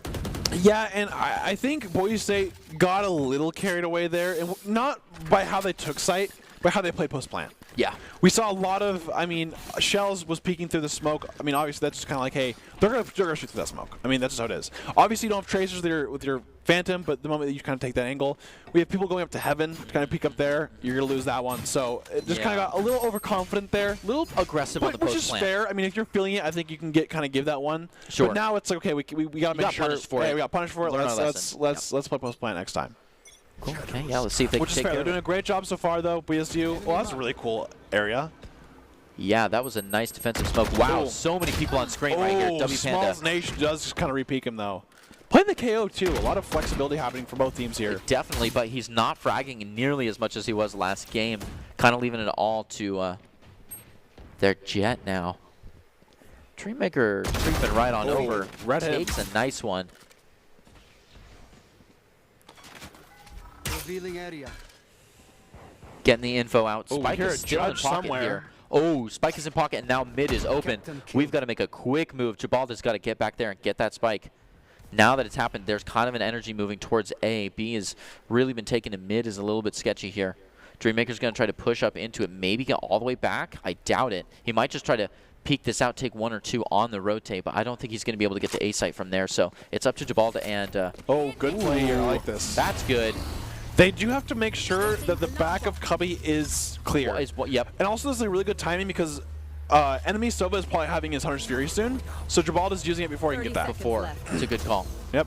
Oh, one is detained, actually. Ooh, got to watch The yourself thing is there. they go for him or they just let him go and then just hold That's it. true. It He's could got be a in hell, second where he though. kind of is incapacitated.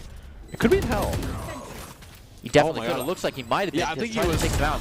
Jabal here, ready for it. Oh boy, that was a good arrow by Trident. Didn't even use it for the information, just used it for the look around. Oh, Dreammaker stays strong with 2 in his vision. Oh, I mean, Gets greedy and that third one falls. I think it's hard to to say what the right play is there Yeah. because if he holds it, oh, you should have peeked. Yeah. Or if he doesn't, oh, you should have held. Like you know, it's hard to deal with, and I think at that point, you know, he was holding it for a little long there, so I think it's understandable. I think he got the 2 and he could have backed up, but Ace was in his eyes. The plant was happening. Yeah, I mean, like I said, I think for anyone there, it's just hard to make the right, make a good call because any call could be a good call there. It's just like it's not. It totally. Great play though from the flank there, and just like I said, he hits the wall, doesn't think he's gonna peek him, and then Trident peeks him, which honestly is a great peek there. I think just tapping it and then instantly going through that peek there is pretty great. And I think that just shows you how comfortable they are on the Sova to play a gimmick like that and then be ready for the opponent to play it against him. That's a cool dart. Ooh, does hit the blind, does tag him. Nothing ends up getting it though, just 1 for 1 here. The Hunter's Fury is up, does get 1. Ooh. Over heals, but doesn't have anything there. Oh, wow. Nice coming out from Kenny. No updraft available now, so we can't do that anymore. It does trade. Shell's gonna good trade there. Yep. Great nade. Does destroy the wall. Ooh. 2v2. They do have the KO ult up. Oh, Shell's just trying to guard the home lane here. Nice one. Shells. Ooh. Almost a good turn on there. That was rough. Very close. And 4-3. Look at how fast that comeback is. Yeah, I mean, Small Nation is definitely not a force to be reckoned with right now. No, definitely that. I mean, not. that aim right there was pretty insane. And both boys, you guys tried to swing, but just got them both. And I think he's looking for guns and stuff like that. Yeah. Maybe looking for an off foraging around there, but he's got time. Does get the defuse, gets a clutch up. Great 2v2 there. Shows a fantastic shot in heaven there for the Sova. Great shot there. But overall, you know, unfortunately gets down now. 4-3 still. Boise State still in the lead. You know, nothing to deal with, but they are gonna have to. It looks like they have to save for the most part, so they're probably gonna do a buy down for have enough for next round. Seems like Jabal has enough, even buying a Phantom. Ooh, yeah, they actually switch and they go for a little bit of an up buy here. Realize they're going to go for basically a force here. Yeah, a lot of utility available too in terms of Hunter's Fury up for Boise State. The Omen ult is available as well. Wow, he actually tags him there. That's crazy. Yeah, this Owl is getting a lot of utility. It is flashed. But Shells has already used the Owl to go deep, and he takes one out because of it. In the middle of that pulse bomb. Just a great off angle to totally catch him. It's funny because Shells actually took damage because they decided to heal there, by the way, when they were full HP. It's okay. It sometimes happens. Just die hard. Oh, Flow does have the tour to force up. Does get hit from the side. 3v3 here, though. They do have the Brimstone ult available here for the Orbital Strike to be able to go from far. But they also have the Hunter's Fury Sova ult available, and I think that's what he might be doing here. I think he's going to be playing off-site here for post-plant. Yeah, the biggest thing here is just not get caught off. Playing that mid, going to push out here instead of just maybe because I mean, could play the mind game of hey, Sova's playing off site where he's gonna be off there. Shells does probably Empress, great call there. We do their stim go down from Brim. There's the ult, gets one. One enemy remaining. They do get two, just Jet available now. Oh, they just see him. Yeah, say great dart there, shoot through.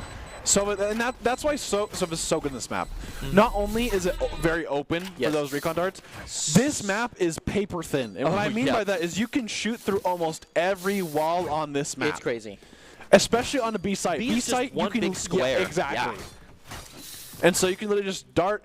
All right, shoot through. Just firing squad out there, and Boise State did a great job. A great 3v3 and way to use utility. Dreammaker has a great flank there where they probably think they need to play off site for the Hunter's Fury. Place their market, they have no idea. Has a good flank. Empress popped by Shells, which is a good play. Unfortunately, didn't get much use out of it, but overall, I still think the idea is right there. Yep. Oh, man. There it is. Oh, trying to get a third one. No, almost not did. quite there. Yeah, they know he's stuck though. And just like that, Shell's getting two, just fantastic play there. Yeah, bringing us to 4-1. Could see something crazy maybe, but does dash through. W Panda already posted up ready for that last one. Some verticality, just a little bit of fun fire. Dreammaker with a quick last minute check onto the corner. playing the close angle. Not seeing it. Ooh, finds him, and that is huge. That's basically a game. He is all trapped in now. J-Pack. That's why they call the Spectre the run and gun. Yep. All right, well, Boise State takes another round, going up 6-3 in this first half. Yeah. First 9 rounds, I should Yes. say. And the attack looking really good here. A lot of utility being used here. KO ult has been held for a pretty long time here. I don't know if they're trying to kind of wait like a specific situation, or it's more so he hasn't the opportunity to get it. Yep. I don't know what's going on there. I mean, last time he did get timing pretty hard by that grenade and just got peeked by shells, which is a great play. But we're going to see Boise kind of overload this B site. Seems like they've been kind of changing it up a lot, using that mid to their advantage. Having J-Bag kind of play that lurk role, which I think Ascent is a good map for a lurk because there's just so many opportunities where you can just kind of take that side back. Oh, Jabal gets a pick onto Kenny right away. It's just already huge, getting that jet down. Yeah, and Shells is already deep in his site, checking all the usual suspects. He's going to go into boat, do a hard left and right. Yep. They're just methodical with the way that they clear B site. Shells with this impressive fire, just keeping things light. Hunter's Fury does come out, but we're not worried. Oh, Dreammaker catches one with its flow to reply, but gets 2 kills with Hunter's Fury. I did not think it would be that much utility out of there. That brings us to a 3v2 here. Ooh, Shells with a quick reply, but walks out from it. They're going to keep waiting. A nice little split here. Dreammaker's watching his side. Leaves it to try to get some info. Sees just a little bit there. Whoa! Goes to play through it. So much spray. Shells takes the last one, bringing us to 7-3. And that means Boise State has what I'd call, like, secured the half. They have the ahead in this half. Yeah, that's fair. Even if they, like, give away every point to St. John from here on out. So now they're just kind of trying to see how much of a head start they can keep moving into the other half. And do you think Boise State's going to be more comfortable on defense or attack? Looking at the KJ kind of option, I'd say yes, because KJ has such a good defense on B. She has her turret that she can play in a little headshot spot. She has her utility that she can kind of place out to at least stall them long enough to Boise State to make a play there, as well as the vice versa for A. So I think Killjoy is actually very defensive-sided on this map in terms of, like, she has really good defense, of course, right? Great TP there out by Kenny, but indeed forces to get any. Oh, wow, he's actually pushing. Shells almost had that one. Gonna get more fire through the smoke, so backs off a bit. Considers faking that one. They're so close. Oh, nice shot by a good one.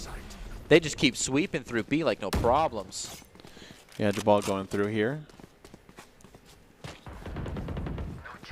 And the good thing I like to see about Boise State is they're clearing this every time, even though someone else is back there. Every time. No one's played back there yet, but they're always doing it. Nope. They just... Shells does get picked mid, though. It is a 2v4, but of course, it is a... I'm pretty sure it's a save round from St. John's. Oh. Great headshot there. Does swap the knives. I like that. You want to secure this round? Yeah. Nice. Just make sure. You want to get that round. And Bill might be like, well, you know. But I think it's a good spot. You know, secure the round, get your kill, get your ecos. Yeah. Get your ecos, as Derek always says. Get your ecos. How else are you supposed to pop off? Oh, yeah.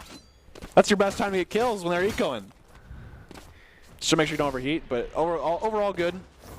I see, you know, Dreammaker and Shells doing a lot of kills there. But I think each kind of member of Boise State is doing a good job of using utility and kind of doing their part here.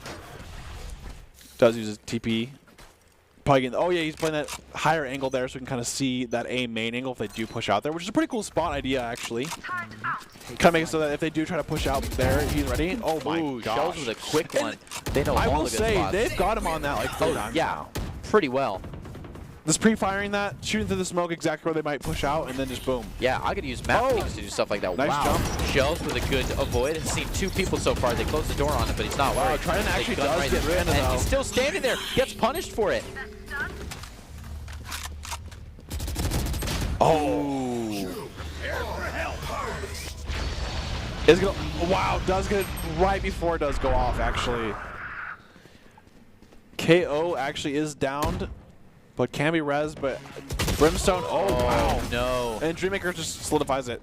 He actually, wow, he actually downed Small with the shock dart. Switching sides. And I was wondering why he went down, because he actually, he was like, no one actually hit him there, but Dreammaker hit him with a great shock dart, as you can see, he downs him there, and then just gets the last one and mark it there. Good to know your lineups. Yeah, and if there's one guy who doesn't know it all, it's Dreammaker. Yeah. I mean, this guy is a Sova god in all terms of that. I mean, he knows all the lineups, all the cheeky lineups, and as you can see, a lot of these lineups St. John is not even ready for. I mean, there's lineups where the dart hits and they're like, oh, wow, it's there. And then next thing you know, at least gets one, dink, one little round of it, and then they have to go away. 9-3 for the side of Boise State here. Pretty convincing offense, but maybe St. John is just kind of ready to go for the offense as well. But, Boise State hopefully kind of that driver's seat, and they're going to double peek this with a double duelist. It looks like long. Great one-way. Going to fall down here. Sure is. They get some audio. Going to keep pushing on it. Now, all of a sudden, the one-way is not convenient to you. It's good when you're at that distance, but once you force to this point, the one-way is aiding them. Ooh, does actually get the silence. He doesn't know there's one more there. It's true. But Shell has to kind of guess where they actually went. Do they fall back there, or do they push? Yep, go clear those corners. Okay, Thinking now he definitely knows that there's no one there. Does get the Sheriff. And the Sheriff by first round either pop off or you don't. There's like no in between. Yep. Great nade. Ooh, wow. Jabal was really caught off guard by that one. Dreammaker looking to come follow up, help him out. Spike planted. Not going to see anything. Going to keep rotating around. Going to try to get some more information with a good shock dart straight into this corner. Oh, yeah. Clears logs that one. One more. Go for it one more time. If they're there, they're dead. Okay, so they're not. Dart coming out here. Oh, nice shot. Ready for him that time. 3v3 here. It didn't tag any of them, so they can at least make the assumption that there's at least 1 to 2 backside here. Yeah. Deep in both, they can start corralling him in. He decides to work out, and oh no! They went a little bit too deep, and he caught him on the side. Dreammaker playing against these two people. If he catches one, he's got a chance, but man, it is so tight here because the bomb is about to go out already. Gets one. And that frenzy from Void actually just went crazy. He got 3K. He had a great cross there. And I think the reason why he wasn't seen by that dart is he actually went to the side on the stairs there.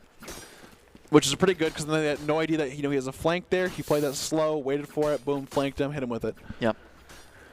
All right, well, fresh out of the 9-3, the down team takes their first point. But it seems like Boise's forcing here.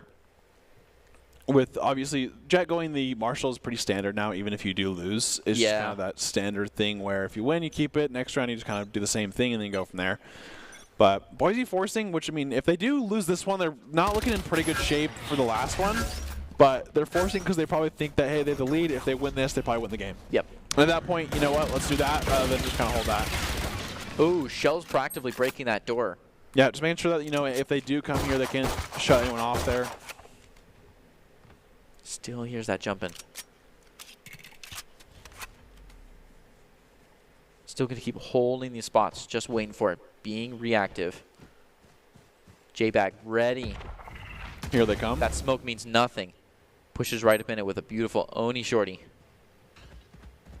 Holding at just barrel stuffing distance. Dreammaker. Oh, Jabald, a rough one. A lot of damage there. And no heals either, so you'll stay low. Dreammaker has to move around, takes one right through the smoke, which is a glimpse of the side. Keeps pushing, knows those walls are paper thin. Goes for the shock dart, not going to catch much. Goes for a second one just to make sure anyone was still there, they're down. And just so comfortable just spraying through everything with Odin or Ares. J-Bag checking the spots. Move this stinger right up. Comes around, checking the site. Does get the Spectre. Ooh, a rough wow, Void actually kills Kenny with his own molly. Oh no. A 2v2, but they're both low. Dreammaker, it's already been planted. That's so rough. I don't know what, I want to know what happened with that molly. Yeah. I mean, Kenny died to his own teammate. Oh, that's rough. But maybe it was like 3 HP. And he's like, your sacrifice, sorry, man. Sorry, but we got to funnel them onto the other side. That was a pretty critical shot, though, because then they were able to posture towards the one side and really take care of people. Yeah. So I think it was, I don't know if I would say it was worth it. Maybe a little communication would have helped out, but they took the round anyways. And so now Boise has to bleed another round in terms of they have to save for next round, where Dreammaker's hard forcing, so I think he might just be okay with an Ares next round or something like that. Oh, yeah, very hard forcing, and he is comfortable with an Ares. You can see shares from everybody else. Dreammaker moving right in with this Bulldog. Wow, they're ready for him and have a good reply. Cover going out. keeps holding this mid with the ADS. Nice and wide. Sees one. Ooh, nice, little scary there, but he takes one with a Z headshot. J-Bag with the Ion coming to back him up. Panda's a huge flank here, too. Mm-hmm. Oh, massive. Oh, almost takes one. No! One to the left. Can't do it. That's rough. Flow giving him the third one with an assist. J-Bag's going to try to play off that, but they're already gone. They're already on site. The rotation's got to happen, but they're already shutting the door. This is not looking good for Boise State, not this round. Spike planted. Clearing out Garden. Waiting for the other one to get on their back. Now they've got the KJ. J-Bag looking to move in a little bit closer. He's made the noise, got to make that entry. Just the pre-fire, but he's so known. So they can wall him off. He's gonna wait for it. Smoke comes out. Another wall here, and the flash just takes him out. And, I mean, St. John just take that pretty heavily. And, of course, I mean, Boise State was ecoing there. But true. I wonder what Dreammaker's going to buy here. Probably the Ares, like I said. Definitely. But, I mean, it definitely does have kind of an off eco now. Yeah, where staggered you eco. Have, yeah. Where most members do have theirs. He's actually just going with the Stinger. So, man, they must just be okay with having him eco, maybe just playing for the Ult Orb here and try to get that Hunter's Fury to at least be able to stop that plant, or maybe getting a pick through that way. Yep. I don't truly know how they want to do that, but I guess we'll kind of see and wait and find out. So we'll see the Owl drone going out here.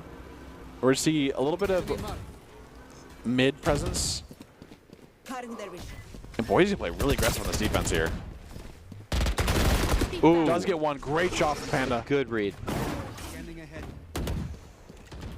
A great cloud burst, but it only lasts so long. They move across. Ready to keep pushing up. They can still hear him. They're coming out. The flash goes, and there's a good reply, and because he's able to get some damage off, the Trident still takes him. That and Small Nation had a great nade there, too. So much action in the end. And now it's a 2v1. It's a 2v1. With all of that, it's still in the favor of Boise State Boise here. State very high health as well. I can't speak for St. John's last KO, but J-Bag holding out the site. Seems here, like he's very going far through from market KJ. there, or at least just came out of market. Definitely so. On the site there. Does have the KO ult, but it's like, what kind of utility do they actually have to be able to kind of stop this? Jabal using that plant timer to move right in. Has set up kind of a split here where he's got one on the other side, one on here, but doesn't right away. last They very don't long. actually know where he is yet, though. That's true. He's doing the checks. Ooh, they found him. That's all they need. They just need one person to hold him off and one person to go in. Yeah, I think he's just going to use this and defuse. Oh, wow, nice job. Excellently played.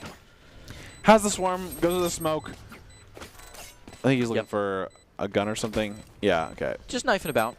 He's already got a Phantom. He's comfortable. I'll actually have the Killjoy come get this. They have.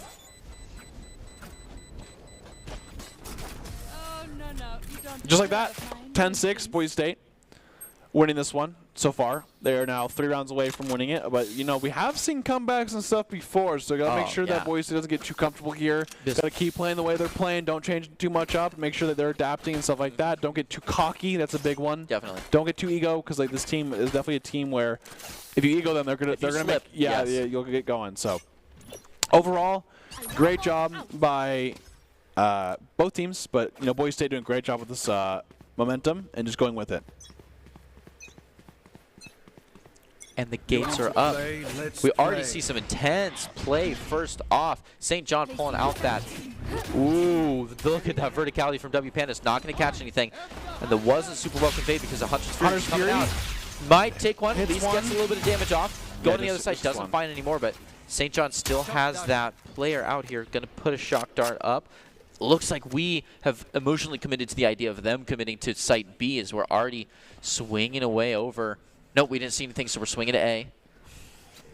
J-Bag hears a lot, might push up on a little bit. Not going to use any utility. Does get the smoke out. Just holding shells is, watching this cross. One in garden, just waiting. Placing swarm grenade. Jabal still posted at B, making sure we don't C9 the site. You are Yeah, we're seeing the kill coming out. Ooh, man. Coming in with a double to take one out. A good 50 check by Void and crew. J-Bag kind of pushed away with that wall. Breaks through a little bit, but knives are in heaven. Dreammaker sending the owl out. Try to find a place to make some space. Sees one and wine, sends the Killjoy coming out, but the Hunter's Fury to counter, so that'll be useless. Jabal walking right through, sees the one in hell. They're able to take him with a tag team. That's the last one to wine, just barely. Now it's a, a 2v2. They at least know where he's at. Dreammaker's ready to walk up on that. Oh, but W Panda takes them both out and goes in for the other half of the defuse. And you know, honestly, overall, I think the Killjoy ult's really good because it forces the Hunter's Fury to come out, and they can't use it for post plant. Yeah. So it means they're forcing it on the Killjoy ult. They can't use it for post plant. That's gone. They have basically the only thing they could ever play post plant with there is Brim Molly, but obviously they're pushing him, so it works out. So overall, great job by Boise State. Great retake there. Played their cards right. Used their utility. Took that one down. Now 11-6 aside of Boise State, and just looking to close it out. On the creds. Yeah, just looking to close it out here. Yep. Needs to buy armor. He does. Oh no. Oh no, Dreammaker. With $3 grand in the bank, just holding a bear back. He's gonna have to play it gentle here. Yeah, a little bit of an oopsies. It happens. Ooh. And it is an aggressive push on here. W Panda is dealing with a lot of fire over. Dreammaker's taking one though. So does Jabal, but Void replies, and so does Flow. I didn't see. Okay, Dreammaker did get headshots, so it wouldn't matter. They've already got Spike down. W Panda's got to push in through the smoke, and so does J-Bag. It's got to come with a good timing. They're taking care of that wall, but man, that is such a good defensive smoke. It is awkward to play that, so they wait for it to time out. J-Bag looking to put up his own smokes, cover some area here, but that orbital strike is already down, looking to take him out. He doesn't back out in time, and Guns take the other. Smallest Nation with 2 people here. Shells sees one. He has the ult up, but he's totally surrounded. It's going to be awkward trying to leverage this one out. The timer is already too deep. Not going to happen. We go to 11-7 still. Winnable by either side, but John's fighting an uphill battle here. But fighting they are, winning with 3 people still in the holster. Absolutely, and it is kind of scary, but you know, it's got to make sure that Boise State keeps coming through with this. I think they're actually on a save round. Yeah, they'll have a save for this round. Just keeps buying and that, selling it back a little bit. You know, I thought we saved last round by not getting armor. Well, Dreammaker did. Dreammaker was ready for this round. He was buying for next. But right now, we'll see. Obviously, a save here. So, yep. St. John's gonna have a bit of an advantage for this round, but obviously you can never count them out in terms of for save rounds. Ooh, quick on lots of gunfire. Not a lot of gunshot to body. Man, an aggressive A push. Listen to all that footstep. Look at this utility. Jabal is fighting so much. That Cloudburst coming out. He's ready for it, but the flash is the catalyst for that movement over, and the jet is deep in. Smalls Nation takes one, and BSU Shells has to reply on a Void. A 4v4 and so much action. A lot of Boise State's retreating back, just waiting for the post plant. Shells in garden here, trying to take out this wall just to get a window into what's happening. The Marshal going to be taking care of that. They're going to try to get some through these wall bangable spots, but nobody's posted there. Going to go in for the refuel when W Panda starts to make that push out. Going to peek real quick onto a lot of angles here. Sees one and takes it to the head. A great one. They already have eyes on another. The door's open and they know what's coming up into garden. He takes one out. Flow is going aggressive. They try to bait him out into turning around. W Panda going for the head. Oh, he's behind. No, he's taken ahead. Flow. Oh, taking the third one. That is 11-8, and man, what a push from Boise State on a save round. Yeah, so they got him pretty close there, and honestly, just using a lot of people getting lit, and then also Panda just basically hitting him with the Marshal to finish him off there. Great job there, but 11-8, you know, Boise State still has a comfortable 3-round lead, but we just got to make sure that they got to, you know, probably try to close this game here pretty soon. The last game was really close as well, but you got to make sure you got to kind of keep going with that. Dreammaker's going to have his Odin, so I think that's a bit of a difference here. He is very comfortable in the Odins. We've seen him use it before. He's ready for this lineups. He's not even going to send the dart out. He's going to shoot. A little bit of a back and forth. Ooh, let's get silenced. With the knife out. He keeps walking. And they're pushing anyways. Steen, a little bit of a rotation out to respect that. Shells with the leer, gonna follow it after. Dreammaker's already taken the space though. He keeps pushing it. One on a Void. Scanning ahead. And the reply from their Sova. One enemy remaining. Taken slow. Just one left. They know he's back there. Just suppressive fire, just playing for time. A minute left. He can't hide forever. And there it is, Dreammaker with the last one on the smallest nation. Wow. That Odin cheese is crazy. It's now 12-8 here. Match point for the side of Boise State. So at the very least, we're going to go to overtime if we do. But, you know, Boise State has 4 rounds to win this. So looking pretty good here. Dreammaker, obviously, with this Odin just kind of going crazy with this thing and making it really hard for the team to kind of push through. I wonder how much damage he actually did last round. I'm not going to lie. Because he probably got a lot of tags there by shooting through there. Yep. But we'll kind of see there. And then we have the Omen ult available, and we have both jet knives available. So I could definitely see, yeah. Well, Boise State's actually gonna pop theirs right away. So they're definitely feeling pretty good about the knives here, and maybe looking for a jump area. They do have to be careful with the KO silence, but the tour de force is coming out here for the side of St. John's here. It is a big push from both sides here. Knives on knives, and the tour de force is out. All the econ utility ults, and a quick little knife. Not gonna find anything, but now he knows. And man, look at these aggressive holds by everyone. We do have one in pocket, but already we're just checking mid, just kind of feeling it out. Not a lot down A long though. We get some noise up on heaven, and that's not too comfortable. Dreammaker looking to scout things out, goes real high, sees that ponytail. So they know it's a little bit of a catwalk push from A. Dreammaker going all the way back, knife in hand. It's all coming out, but no one's getting hit so far. J-Back takes one down. Jabal hurt that one. Oh, right in the face, and he falls. And they're still there. And just like that, Boise State take game 2 on Ascent to make this go to a game 3 here. So great game. This is just playoffs for ECAC, and of course you're going to get down to the wire here. And so we love to see it. Of course, the Idaho Army National Guard is with us with offering, I think, multiple different 15K bonus scholarships across, I think, 5, 10 different majors. 10 different jobs offering 20K in bonuses as well as a scholarship of your choice paid for. Boise State, and that's the Idaho Army National Guard. So great job there, and they are a proud supporter of the Boise State esports, and their top plays are also presented by the Idaho Army National Guard, who invites you to take your impressive critical thinking skills into real time with, like Greg said, more than 10 jobs offering 20K bonus and your degree of choice paid for. The Idaho Army National Guard is the best team out there. Reach out at Twitch at iGuard Gaming. And of course, that was a great game there, close game. Not as close as the first game, but overall great game here. And our third map is going to be on Ascent here, and both teams are tearing it up, both at it. So I think these agents are definitely kind of a lot of different flexes going on here. A lot of people playing these different things. Dreammaker going from the Rays to the Sova. We see a lot of Sky to the Jet, stuff like that. So overall, this game 3 is going to be pretty good here, and we'll be right here after a break. So we'll come back with a game 3 of this series.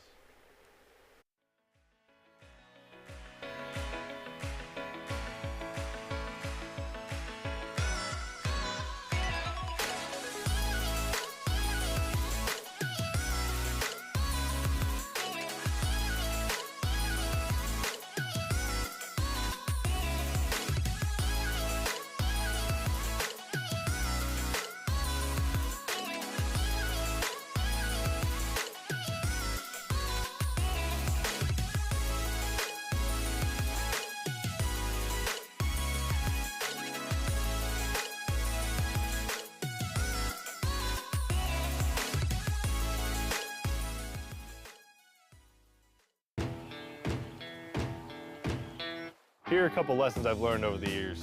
Friendships come in all shapes and sizes. And always buckle up. Seatbelts save lives. That's a rule we can all live by.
NationalGuard.com to begin your guard adventure.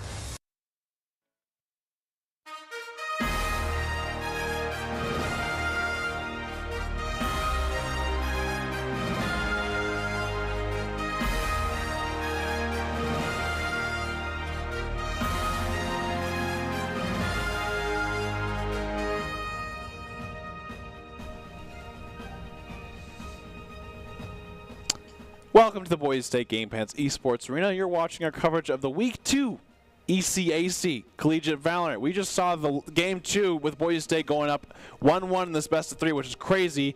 And they're looking to pick up a win for each team, so we'll see who ends up kind of taking that next round win. And, of course, I am your host, Brandon Red Hots Kozianczyk, joined by Greg Oldsoul Smith. And, Greg, I do want to ask you a quick little question here. And a lot of times teams get to pick the map and they get to pick, defense or attack here. Do you think there's an advantage of choosing one side, or do you think there's an advantage of choosing defense over attack, especially on a map like Haven? I don't know. I think we run into this question a lot, and I always want to just say take your most comfortable side. Yeah. Which for Haven I would say is defense. Just because you want to bring your best out first, be intimidating, set the snowball rolling.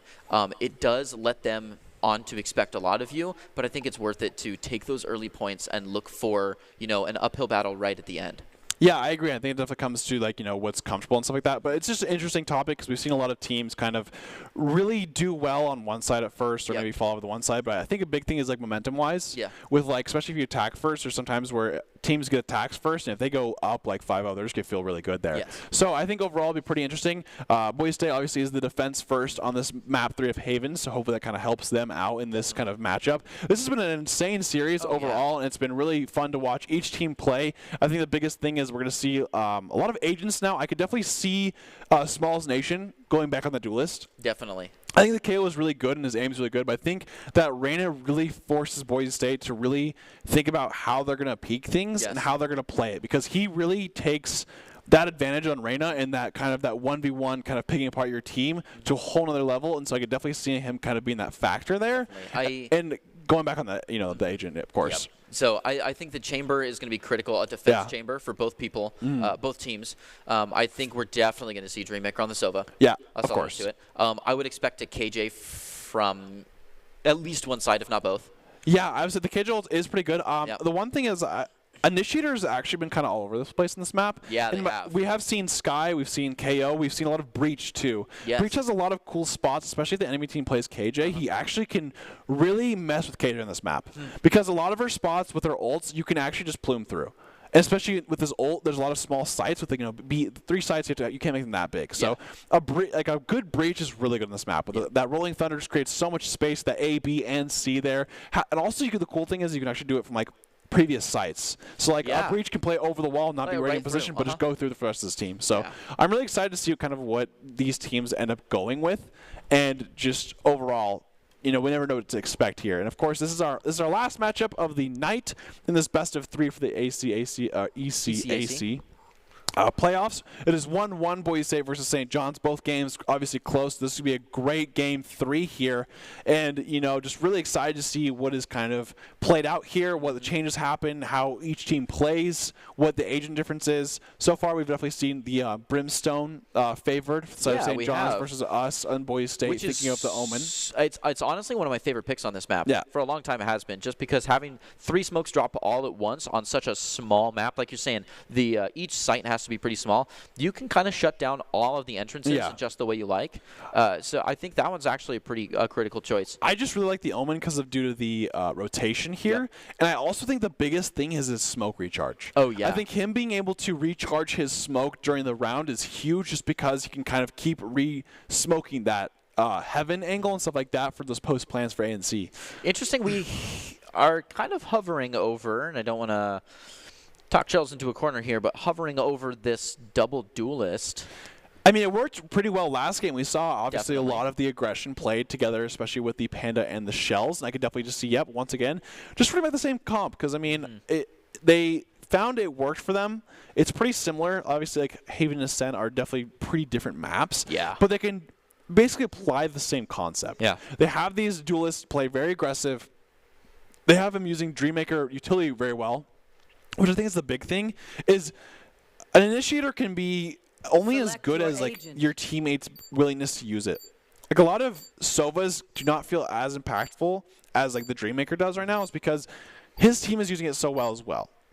And what I mean by that is he's using utility as his team is pushing up. So either they have to shoot the the dart, the recon dart, and just die 1 for 1 or something like that, or 1 for 0, or they have to choose to just kind of get hit by it and then just shoot through. And we're gonna see basically the exact same team comp, but instead of the Omen, we're going to see the Brim, which is what we talked about a little bit, which is, it seems that, St. John's just more comfortable with it, which makes sense because Omen definitely is kind of that different sort of agent where you got to play a little bit of mystery in there, where sometimes you're TPing into smoke, sometimes you're fake TPing, sometimes you're hitting them with the blinds from behind them. Like, there's a lot of things going on here. So we will be getting into our game 3 here, which, obviously we're going to be very excited to see either one. Hopefully it just has a good game here, but we'll see overall which kind of Boise or St. John kind of lean towards. Both teams have kind of had a pretty good defenses, I would say, overall, and the attacks have been pretty aggressive by both teams here, but we do see, Smalls Nation back on that Reyna, like I was kind of saying, that kind of back to that comfort. I think the KO was not bad, but I think it's just, he has a lot more playmaking potential on that Reyna in terms of he can play for these weird gunfights. Yeah. All right, getting right into it. Look at this defensive push going aggressive onto B. Do they know what side they're on? W Panda. This is interesting. I like it. Here comes the dart coming down here for that back spawn angle. Headhunter's already out. We see very typical. There was one towards C, I think, from St. John, but it just missed a little bit too long, or maybe that's where it's supposed to hit, or it's outside the map, and it does see people from there. Just using those shock darts, making sure that no one's there, because they have a lot of members mid, so. Preventative shock darting.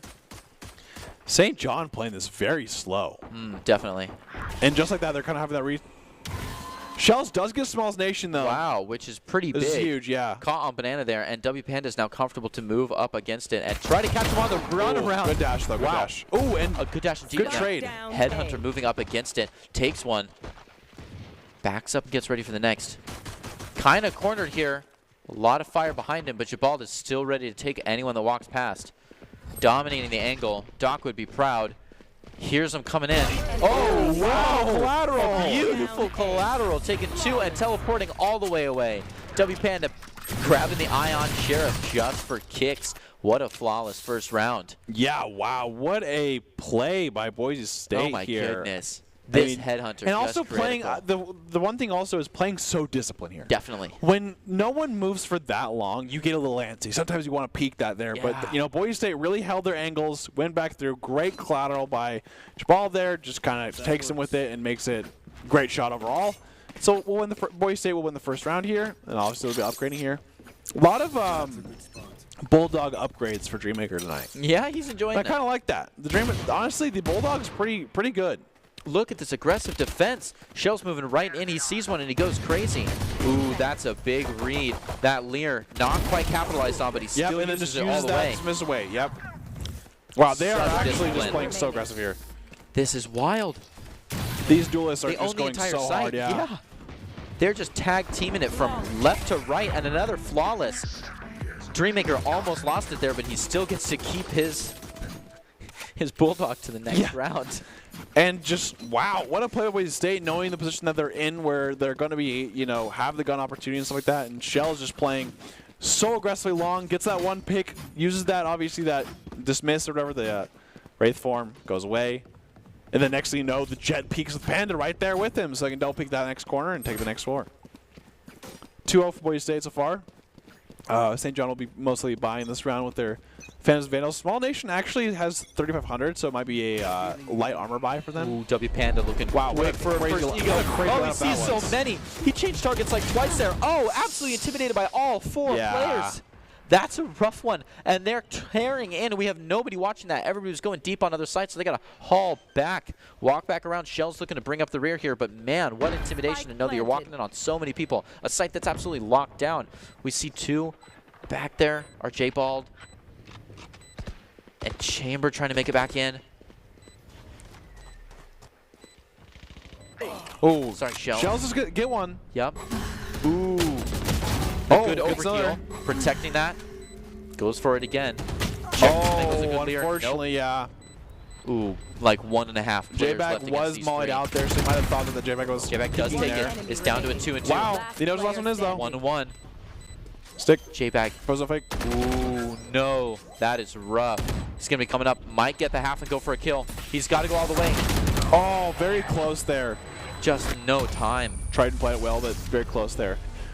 Overall, I guess Panda kind of was not ready for that because he did dash to that very left side, and at that point you're in a pretty bad spot just because the enemy is ready there. I like he did try to get the smoke across, but he didn't connect the two smokes. The second one, he obviously didn't have enough room there. True. Good try overall, though. They are going to force, though. So they have enough where they can buy, 2 Vandals and a Phantom, and they're actually just going to play with it. I think the Jabal is going to look for the ult orb and then play with Tour de Force here. It looks like he's playing with Panda in that A long area to kind of get that ult orb control. Dreammaker loves those wall bangs. He knows them all. Yo, yeah. Jabal ready. Very scary push last time here, so he's ready for it. Dreammaker, oh my goodness. A huge read with that. Absolutely mowing the grass.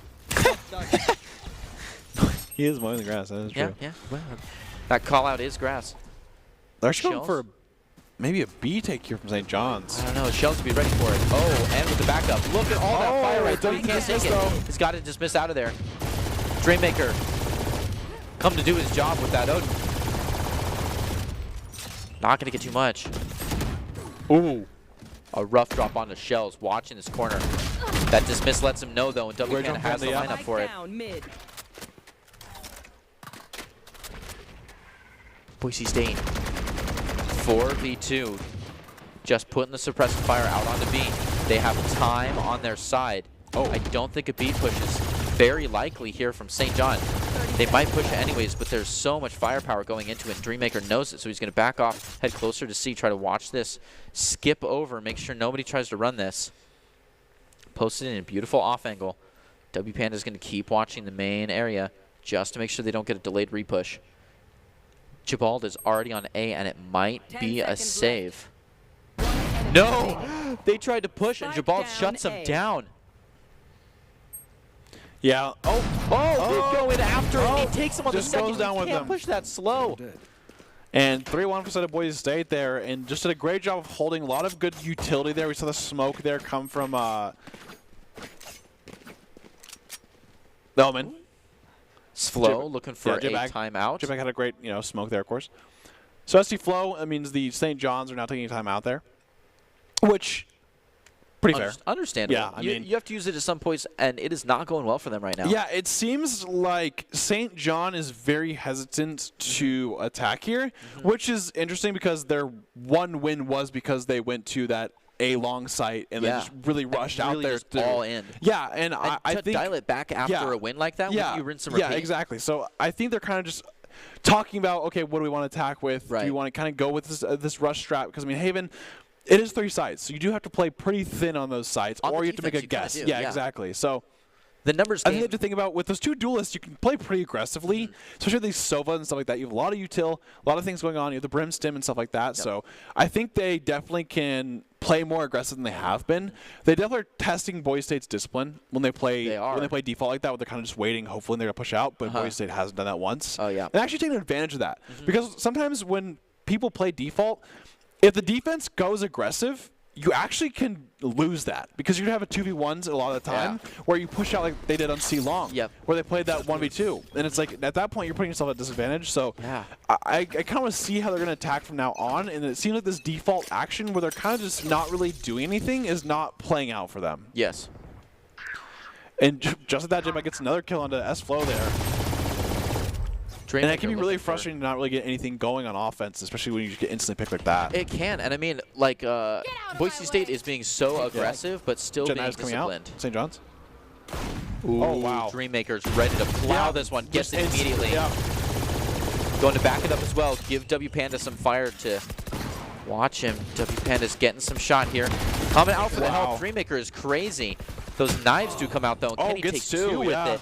He's just going crazy in grass. Dreammaker doesn't want him there. Dreammaker thinking about pulling the lawnmower out, but JBag's coming up to bring in from the back.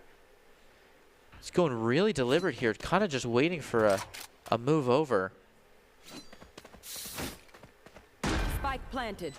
There's the plant. It's on A, so J-Bag is going to come hauling through, and so does Dreammaker. Shell's waiting for them to get a nice allied push. Brings out the Lyra and goes in with the Empress. One enemy Oh, remaining. gets one. Oh, Now notice the third one is. Yes, they might be in the corner. Yeah. So that boy did a great job there, especially starting with the pick right away. I mean, Yeah, that's big. it really does kind of hurt you because if you were going to rush and you get insta-picked, usually everyone's first reaction is, okay, back, fall back, go with that. Like, you know, and so I think that's exactly what happened there. He just kind of went long, got picked right away, got a couple picks mid with Kenny's knives, but unfortunately, you know, that's just not enough to really make anything happen. It's true. Especially with Dreammaker just kind of shooting And it was in everything. an awkward position to begin with. Yeah, because you can't really push up on Dreammaker with those knives. Yeah. So even if she absolutely dominated and even took out Dreammaker, she can't rotate to C because she doesn't have Spike, right? I agree. And we'll kind of see here now that the St. John's getting by here. So they just got to take note of that. And we have a lot of just holding angles still. Yep. Playing a lot of that cheese kind of strat. We see a lot of utility being used A long here. This could be a are. St. John's rush, which we do hear a lot of footsteps at the moment. But we see a lot of Boise State rotating back to get ready for that. Ooh! Oh, they went right into each other's line. Shells, man. Boise State has been taking the lineups when they show up. Shell's ready for the next one, but it's not going to be there, so he rotates over to Banana, just watching this long entry. And Jabal takes one right through the smoke. Shell's looking to do the same, sends back to their post on short. And look, does tag him. They're already on the run. And that's why, Ooh. Does get that third one. Does get one. Down A. They just got to find Everyone wants Slow. their one. Everyone wants their one. And just like that, Shells takes 4. J-Bag had a huge flank there just in case anything did happen there. Yep. Overall, I mean, Boise just really holding them there. It seemed like St. John was like trying to rush but didn't commit all the way. Yeah. Like they had some good utility at the beginning, but then they got long and they kind of didn't know which way they wanted to go about it. And they had some good holds. Obviously, that short play really hurts them because they don't have that split action of that long and sewers, so they don't have that double attack there. And them just lining up is truly unfortunate there. Yeah, but and I really think fortunate that was for what Shells. really happened. Yeah, because if those took You want to play? two took one, then they would have been comfortable with pushing up hard. Yeah. Oh no, a quick one in C long onto Shells. S-Flow coming on strong, looking to make up for last round. Dreammaker doesn't want to hear it. Breaking those doors is priority 1 for Dreammaker every time. Oh wow, Panda has an Odin now too. Just let me in on this. What a beautiful Odin at that. Ooh, that tour de force threatening. W Panda with a great cross onto it though, might go behind him. Oh, I actually have 7 HP. Ooh, caught must Dreammaker got hit in by the that. hands, yeah. W Panda really moving backside here. It's a 4v5. They've got to be careful. It's basically a 3v5 if somebody blinks too hard at Dreammaker with 7 health. True. So he is holding. Yes, it looks like Nice he's going and to shallow see on the though, back because there, which they're ready for. Ooh, a nice one, but doesn't get rid of that tour de force. Does get rid of the teleport though, but he doesn't need it. Trident and Smalls Nation take out J-Bag and Jabal. The knives are being popped by Panda. He's really feeling it right now. They hear the verticality. Oh, does see one. Didn't see that gets one. Does get one. Reset. 30 seconds left. Oh, goes for crazy angle. Spike planted. Not gonna happen. One enemy Oh remaining. no, even with Just shoot. Wow. the sight, Dreammaker goes crazy. He takes the 3. Dreammaker has like 7 HP. He's going unreal here, And yeah. I bet the entire time, like I said, that's usually one of those things where it's like, yo, he's so lit, man. He's so lit. Uh-oh. He has 7 HP, man. Someone's back there with a calculator like, how much did you hit him for? Or like the joke where it's like, how much you hit him for? Yeah. Oh, 147. Oh, I hit him for 2. He had 1 HP. Oh, that's crazy. We're going to see, Oh, Shells. BSU going for timeout here. Man, maybe they're just having a pizza party. Yeah, I've always wondered what these timeouts do, though. Yeah. Like, when you're in the lead and you kind of have some, maybe it's like, there could be a thing where maybe Boise has a habit of getting, when they get like a couple rounds ahead and stuff, they might mess around too much. Yes. So maybe it's like a preemptive timeout of, hey, let's call a timeout. Let's relax a little bit. Let's chill out. Let's figure out what we need to keep doing, what we're doing well.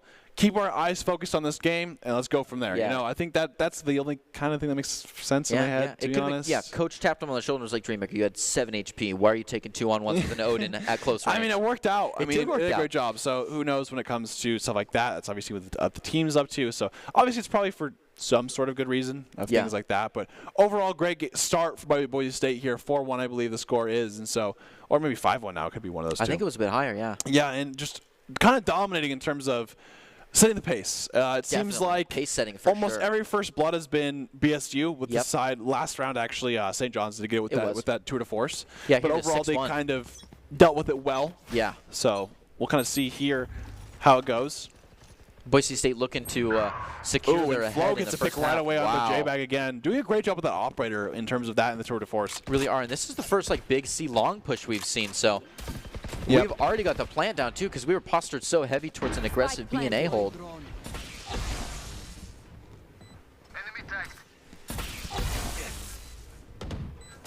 Already we see people on site. Lights it up. Get some people out. Can't quite take it. Dreammaker does trade, though. He does. 3v4 here. Good try to... Oh, that nice strike. CP. As the clock is coming down, that's so close. And Does wow. trade. Jabal has a 1v2 here. They are long. Yeah, this is an op. This will be really hard to deal with. Ooh, diverts the attention, but he's able to bring it back. Man, this is going to be a rough one. It is so down on the clock, though. He doesn't have any options. Now he's just playing for outros. He's playing for green picks. He knows both of them are there. There's nothing he can do. Oh, gets one, though. Gets one, but... That's good for their eco because it is. St. John's don't have that good of an eco. And so, because they lost like the last couple rounds That's there. true, So yeah. if we can look at, I think we'll see the credits here. But overall, you know, not too bad around for Boise State there. Yeah, see, we can see 2 of them can't buy now. Yeah. One did save, so actually, whatchamacallit, Flo can buy one. So they're still down 1 gun at the very least there. But it seems like Small Nation is getting pretty shut down. Yeah. After that first game, it seems like they're doing a lot of good job. They can't get too much going here. Boise State are doing a great job of kind of just containing, switching it up a lot too, not just playing the same kind of roles every time. Oh, wow. That's a cool little That was fun, but J-Bag was ready, to though, see it the whole time, yeah. He's like, I've seen Dreammaker do this. I know what you're talking about. Ooh, J-Bag going crazy, takes 2 of them. Boise State is so comfortable here. Wow. Jabal takes another one, and it's already 3v1, and an Odin is coming up on the back here, rushing through B. Dreammaker just flying through, hunting down that last one just for fun. We hear the op shots going off, but... Yeah, I think he's just long kind of shooting. Yeah, St. John's not going to find it. Oh. Ooh, W Panda gets a Gotta be little careful too now, though. It's comfortable. 1v2. Yep. Yeah, you can't be slipping here. Don't play too sloppy. Goes for the wall bank. Might get some damage off, but Jabal definitely doesn't find the kill. Dreammaker looking to get the around, but you better be fast. It's not going to happen. He goes down. Now it's 1v1, and he's got an Odin. This is not the position you want to be in just because you were playing sloppy earlier in the game. Your position has already gone out unless you want to use a Hunter's Fury to get this round. Man, and he might think about it too. Dreammaker. Oh, he did a fake. fake plant. This one's got to be the real one. 30 seconds on the clock. They have time to screw around. 2 fakes, maybe a third one. Dreammaker. Nope, not a third fake. Has got to play this guy out. The clock He's gonna wait is for his ticking. dart here. Definitely. Revealing area. Means he's gonna be probably close here. Yep. Exactly. So yeah, that's a great job. Good just read. Overall, just Good process elimination there. Yep. I'm gonna shoot this in the corner. There's no way he could have gone any farther, so he's probably close right. I'm gonna pre-fire that. Boom. There we go. You know he's lit. So great job. Panda did kind of, you know. Yep. Randomly updraft right there, which is probably not ideal. I think there. they were going for the ego moves. He probably got a little spooked because you do that. You're like, oh, is that like my fault for the round? Yeah. And he wins it. And you're like, woo! But overall, won the round. But great job. they were not double peeking that either. It looked like Dreammaker on the Sova was trying to go all the way around for some more sneaky business before he realized, oh, okay, he's got plant with 30 seconds on the clock. Maybe I should kind of buckle Absolutely down here. And we're seeing Boise State up 7-2 against St. John here in this Game 3 of the ECAC Playoffs. It sure is. Game 3 means that we are already at a 1-1, and things have been intense. No landslides either way, so it could go at any time. Coming in. Oh, all the ults on the board. Sounds like nice. And I'll put Panda win for that. Yeah. Jabal does get his pick right away. Sure does. Gets his one in like 3 seconds. Yeah, he's got his one. He's getting the clock out, yep.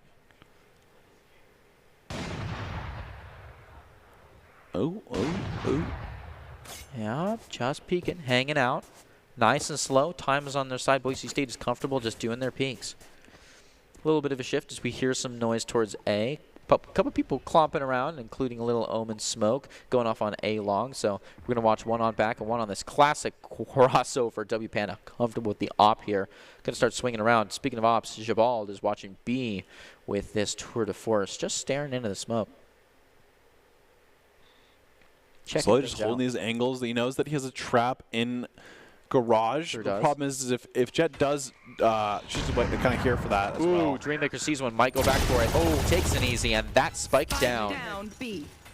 One enemy remaining. Wow, Panda, great shot there. Oh, man. And Panda one more time for his third, I believe, for that round.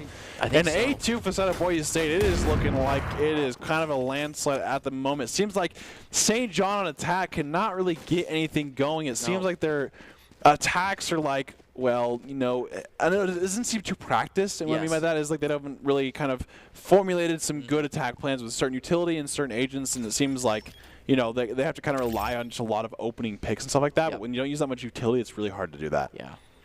And Boise State looks very ready on this map. Yeah, everything ready to go. Dreammaker playing that mid/garage area. A lot of these darts are just super hard to deal with. Yes. Has a lot of lineup like this. This map is ship-shape for them. Shell's coming out with the Empress. Going to go Panda real uses that, aggro. sees one. Look at that. Sees two. Gets another. Enough for the Hunter's Fury to Yeah, get the Hunter's info it Fury. Oh needs. my gosh. Absolutely unreal. Just on top of him. Has to catch a reload. His orb ran off there. I think he was trying to play no. aggressive like that to reset, but the problem was he couldn't grab the orb because it went away. That's all right. Ooh, just barely misses there. Almost a 4-1. Goes in for another. Who's going to peek first? Going to float over. Falls in. Oh, played aggressive. Gets that one. Spike down A. W Panda looking for this last one. Going to make it a 3-fer. The shock dart trying to milk them on out, but it's not going to happen. They're deeper than that. W Panda holding right in the middle. Okay, ready they to see flick the left to smoke right. now. They he know knows Jet's his left the side. spawn. Going for the Another bomb. cloud burst coming in close. J Bald about to flank him. Dreammaker ready That's to J Bag pitch as well. actually. They're all on him right here. He has no options, and there it is. Do you think this kind of aggression, and a lot of times we see a 1v4 means everyone just stays at their spot, let the one come to you. You don't know where they could, and this time they're really swarming. I think BSU overall, of how they've played this defense, they've played it very aggressively. They have. And what I mean by that is whenever they have an opening on the enemy team, they're pushing you. Like right now, we see a save here. I could definitely see Boise State playing it out, playing with the Sova drone or something like that, using the utility with that. And I think with those two duelists, you kind of have to play a little bit like that to really utilize them. And we'll see here. We'll see if Boise State can kind of go up, you know, 10-2. But they still do attack. You have to remember that Boise State did this on the defense, so maybe it's the same thing for the other side. So who knows, maybe it's just that defensive sided for each team. So lots of smokes and layers coming out. We've already got one on site. They're taking one out. Good trade. Jabald with a good reply. Goes in for the second, but it's not quite comfortable enough, so it's to back up. There's already a smoke preventing him and Shells to go in. Spike planted. Spike is already planted. We might see him move through B here. Yep, that's the go. Checking all the corners. Ready on a pop. Doesn't see anything. Keeps moving. Shells is going for the bigger round, or at least to check their backs here. W Panda nice and deliberate here. Knows he might be moving in there. Ooh, good try there. Does dash away though. I think the chamber also. I think he TP'd would away. have. I think he would have. Oh wow. They don't want ready you for back next sight. Oh, one or two. Back to it. And just like that, 10-2 for the side of Boise State here. And I will say that's the kind of thing I wish I saw a lot more of from St. John on the offensive, because that was a really good rush there. It was. It was just, you know, a couple things post-plant, stuff like that. Boise State played a great post-plant right there, but overall it gave them a lot of pressure. 1v2 situation, really close. That's how you take a sight there. And I think that's why I am not a huge fan of the Reyna, because, like, in my opinion, if you have even a Neon on this map or something like that, Neon Jet takes with how fast you can get them to a site is so crucial, or at least like a breach or something like that where you can kind of play that utility-wise to at least get that space. So that's kind of my thing on it, where we'd see how Boise State ends up playing attack, but defensively they played it so aggressively where the double duels did end up kind of and I would love to see them play just as aggressive and really take these big pushes that St. John succeeded in taking. I mean, St. John, that big push, it made Boise State reroute where they were standing a few times. They're staring into the smoke and be like, we got to go this way. We got to check grass. Okay, let's move back. Absolutely here, and we're going to see how it goes. Oh, with that Playing big very push, aggressive this moving right long in. here, all going through, not even checking garage. Good flash out here. Good. Great job of utility. We see the Lear come out. We see the dash from Jet. We see the smoke, and then we also see the blind. Just like that, within 5 seconds, they own the site and already have Spike down. And got to play post plant now. Ooh, we can't have any walls, though. It's just this smoke and some pistols trying to hold back that backside. They've not Panda delegated gets one with watch that long. frenzy. Doesn't have a dash. Oh, that almost got the frenzy was reset not for it ready. too. One enemy remaining. Gets one. J-Pack with a good one. Smalls Nation Those are versus the still world now. backside. Has a good flank. Oh, wow. Jimmy doesn't even matter. Done. Just like that, 11-2. The one thing that you do have to be careful about on this round is there is probably a 99-95% chance that St. John's force here. Yes. You're down 11-2. Yeah. You got nothing else to lose. You got a force here, and you don't want to just go 12-2 and then, you know, try to hopefully come bring it back or whatever. No, you don't want to save and bank it all in one big yeah, one. exactly. Because if you stop him here, you stop Boise State's eco as well. Yes. So I think honestly, we're going to see a force from St. John here. Boise State's got to worry about the judges, the shorties. Got to be careful about that little cheese here. They do, so. which is it's interesting that they're going A because of that then, because that's a lot shorter contact, but it does mean that they won't have to worry about A as much. But Dreammaker coming out with a Bulldog, taking care of things. I'm sure that is a quick rotation, so we will see a nice 5v5 great coming up. shot dart. Wow, good utility. That Lear, letting him move in. Oh, that sprint gets one, but he's traded. Oh, the brim was caught in smoke, I think. It was. He was trying to smoke there. They're going to plan for long here. One enemy Definitely do. remaining. Might seem to retreat I think back we heard a along judge to watch there. that. They do have 3v1 now. I think they know where Reyna is. I think she's flanked. Yep, she's long. And they're just going to double peek that. And Boise State is now one win away from going even further into the playoffs for the ECAC Match point. tournament. So, I mean, what a change of events My here. goodness, I mean, indeed. I did not think it would play out this way. no. I think Boise State was like, all right, having map 3, that's us. Yep. And they're ready to go. So we're going to see 12-2 here. Obviously, it's not over yet. St. John's could definitely pull out of the rabbit hat. Something you never know. You never know. Overall, Boise State could win this one. They did force last round, so they're going to have the numbers advantage for guns and stuff. Yeah, and we're going to see a lot of people upgrading and stuff like that, too. St. John, I want you guys to pull out the Wii Pro controllers and just go ham. Make a beautiful effort here to flip it. And they're just going to play along because they know they have the big gun advantages, They do. so they have no way. Yep, there's the judge. Instantly trades, though. Doesn't matter. W Panda take it keep to shooting that one. J-Bag. Greedy for one, doesn't find it. 3v3 now, though. Goes in for the plant. A 3v3 indeed, but one of them's an Empress. Dreammaker moving in with the judge. Oh, it gets loud in his district. W Panda. Yeah, looking let's say back. it's a huge flank from this. Oh. Oh, no. Oh, man. Gotta be careful now. Wow, Void with the... Last player Oh, gotta be careful standing. now. Boy. One enemy remaining. Dreammaker does He take has one, but ult, he's got though. one left. He does have ult. Looks to pull out with a big ult finish. Keeps throwing right there. He's got time on his side. Yep. Man. A little too much messing around there. Yeah, well, got a little excited. Seems like Panda likes to get a little too happy sometimes during these rounds. But that's okay. I mean, good flank overall. It's been 12-3. St. John gets no weapons, but they do have eco now, kind of, I think. Boise State definitely doesn't, though, I think. They upgraded a little bit last round, so we'll see. Yeah, St. John is pretty low on funds. Boise State isn't the best on funds either, although they did get one bot there, so they have 4. And then Panda actually has knives, so it ends up being... And they're just going to run it back. They said, you know what? Yeah, Let's we actually came just win close. this out. We came close. Let's do win it this again. out. This time, knives are on board, and so is the Empress. Flicks right on out, doesn't see much. Oh, Yeah. catches one. No teleportation for you. And W Panda on a roll. Yeah, he wants to keep I going was this gonna time, but say, he's like, hey, I want to win this thinks round. about it. You know He's what? probably- Yeah. You get the comms where it's like, guys, let's just win this, please. Yeah, Let's just win like, this. Panda, stop. Cool, doing great. This is fine. You're playing with the drum. Ooh! Yep. Good cheese. Ready for that one. They've already got the lights on for this one. At least intimidating. He's trying to Pushes throw it a back. knife to the wall. Dreammaker going through. I think Boise State is finally kind of... Oh, okay. It's back to 3v2 now. Yeah, Be careful. pretty serious. Shells go nice and slow. They had this before. He's got to watch that site. Trying to move in back, provide some support here. To J-Bag. They see him in the corner, and he that's takes two. a terrible collateral, leaving only J-Balled on it. Spike is down, and it's so close. He catches one. But where's that TP2? No. Okay, well, Boise State does hate us, so they're to keep continuing. But now this time they're really broke here, so Oh, who knows? boy. Maybe this is the St. John's comeback. Maybe it is. Comeback of the century would it be? Boise State, do not let this slip. You're so close. They're going to run it back, considering A, considering B. It's looking messy. Yeah. And this buy here. Oh. Looks like they're going for a semi-save where Panda is ready to end it all. Yeah. We will see here, though. Panda, don't stagger the econ here. See how it goes. We're going to see long kind of angle here.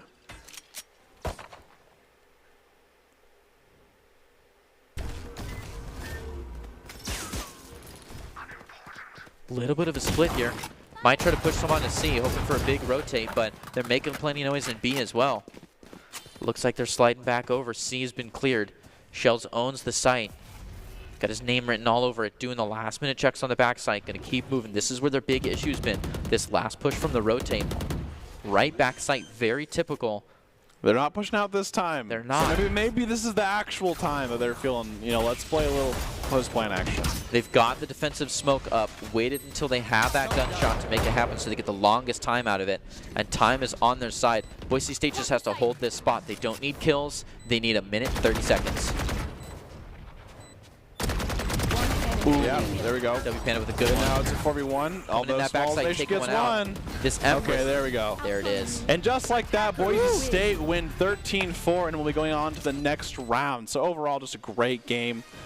Great, just overall series. That first, that first map was so close. You know, St. John's take it away. Second map, Boise State pretty close as well. It was like a 13-9. Definitely. And then the third game, Boise State comes out and says, "All right, guys, like we can do better than this." And they just come out, stop the games. But overall, you know, great games to St. John University. Overall, great series. So just overall, great thing to look at. You know, I think it was a great series, and I don't know if anything else you want to add about that or something like that overall, of how the series went? No, I think that's it. A fantastic series. Everybody played very well. We saw some great gunplay and some great minds. Yeah, and I guess this does kind of get right into the mix here, but who's your ICCU player of the games? Oh, my goodness. Tonight, you know? We got to see so much of so many people. I think right off the bat, game one, you've got to give it to Smalls Nation. Yeah, Smalls Nation just went crazy. I mean, I think it almost he had like 35 kills. Close to 40, yeah. Closer to 40 than 30. In my personal opinion, I think the last two games, though, Dreammaker was 100%. Dreammaker I mean, did fantastic game 2. Yeah. I think he was just having fun on game 3. Yeah. But I think just his utility and overall, like, with how many kills he gets, and I mean, obviously, I think it's not kills aren't like directly correlated to agents, value, but I think as a solo when you're playing so far back and stuff like that, I think it's impressive to be able to do both. It is. And look at our player of the game is definitely Dreammaker, who really just did a great job here. I mean, just went crazy into the Rays the first game, had a lot of kills, had like 30 kills. And then the next two games he did a really good job. I think top frag second game and third game. But not only did he top frag, he just had so much utility. His Sova offers so much to the table, and it makes it so much just hard to play against. I mean, yeah. And so, yeah, the player of the game is brought to you by Idaho Central Credit Union, who believes a great player makes a team more successful, just like Idaho Central's helping members achieve financial success. Dreammaker is the Idaho Central Credit Union player of the game. More than deserved. I mean, overall, just did a fantastic job. Excellent work. Had a great series. I always love just seeing his Sova because it's so different between others, because others will still try to play standard with that, Vandal, maybe Odin here and there, but he really excels in the Ares and the Odin department with his darts. And not only that, his team plays around it so well. We've seen a lot of just great jet dashes, following the drone, stuff like that. So overall, a great job by them. And do you have any final thoughts before we kind of part ways here? Just overall, a quality game. Yeah. We saw some aces. We saw a lot of flawlesses. Some great collaterals for both teams. True. It's just some solid gameplay. It's been a good night. Absolutely. And I just want to say thank you so much for watching. And as always, this is the top 5 plays are presented by the Idaho Army National Guard, who invites you to take your impressive critical thinking skills into real time. With more than 10 jobs offering a $20K bonus in your degree of choice paid for, the Idaho Army National Guard is the best team out there. And for all of us joining here at Boise State, thank you so much for joining us. Be kind and stay safe out there. And of course, we'll end with the top 5 plays and have a great night.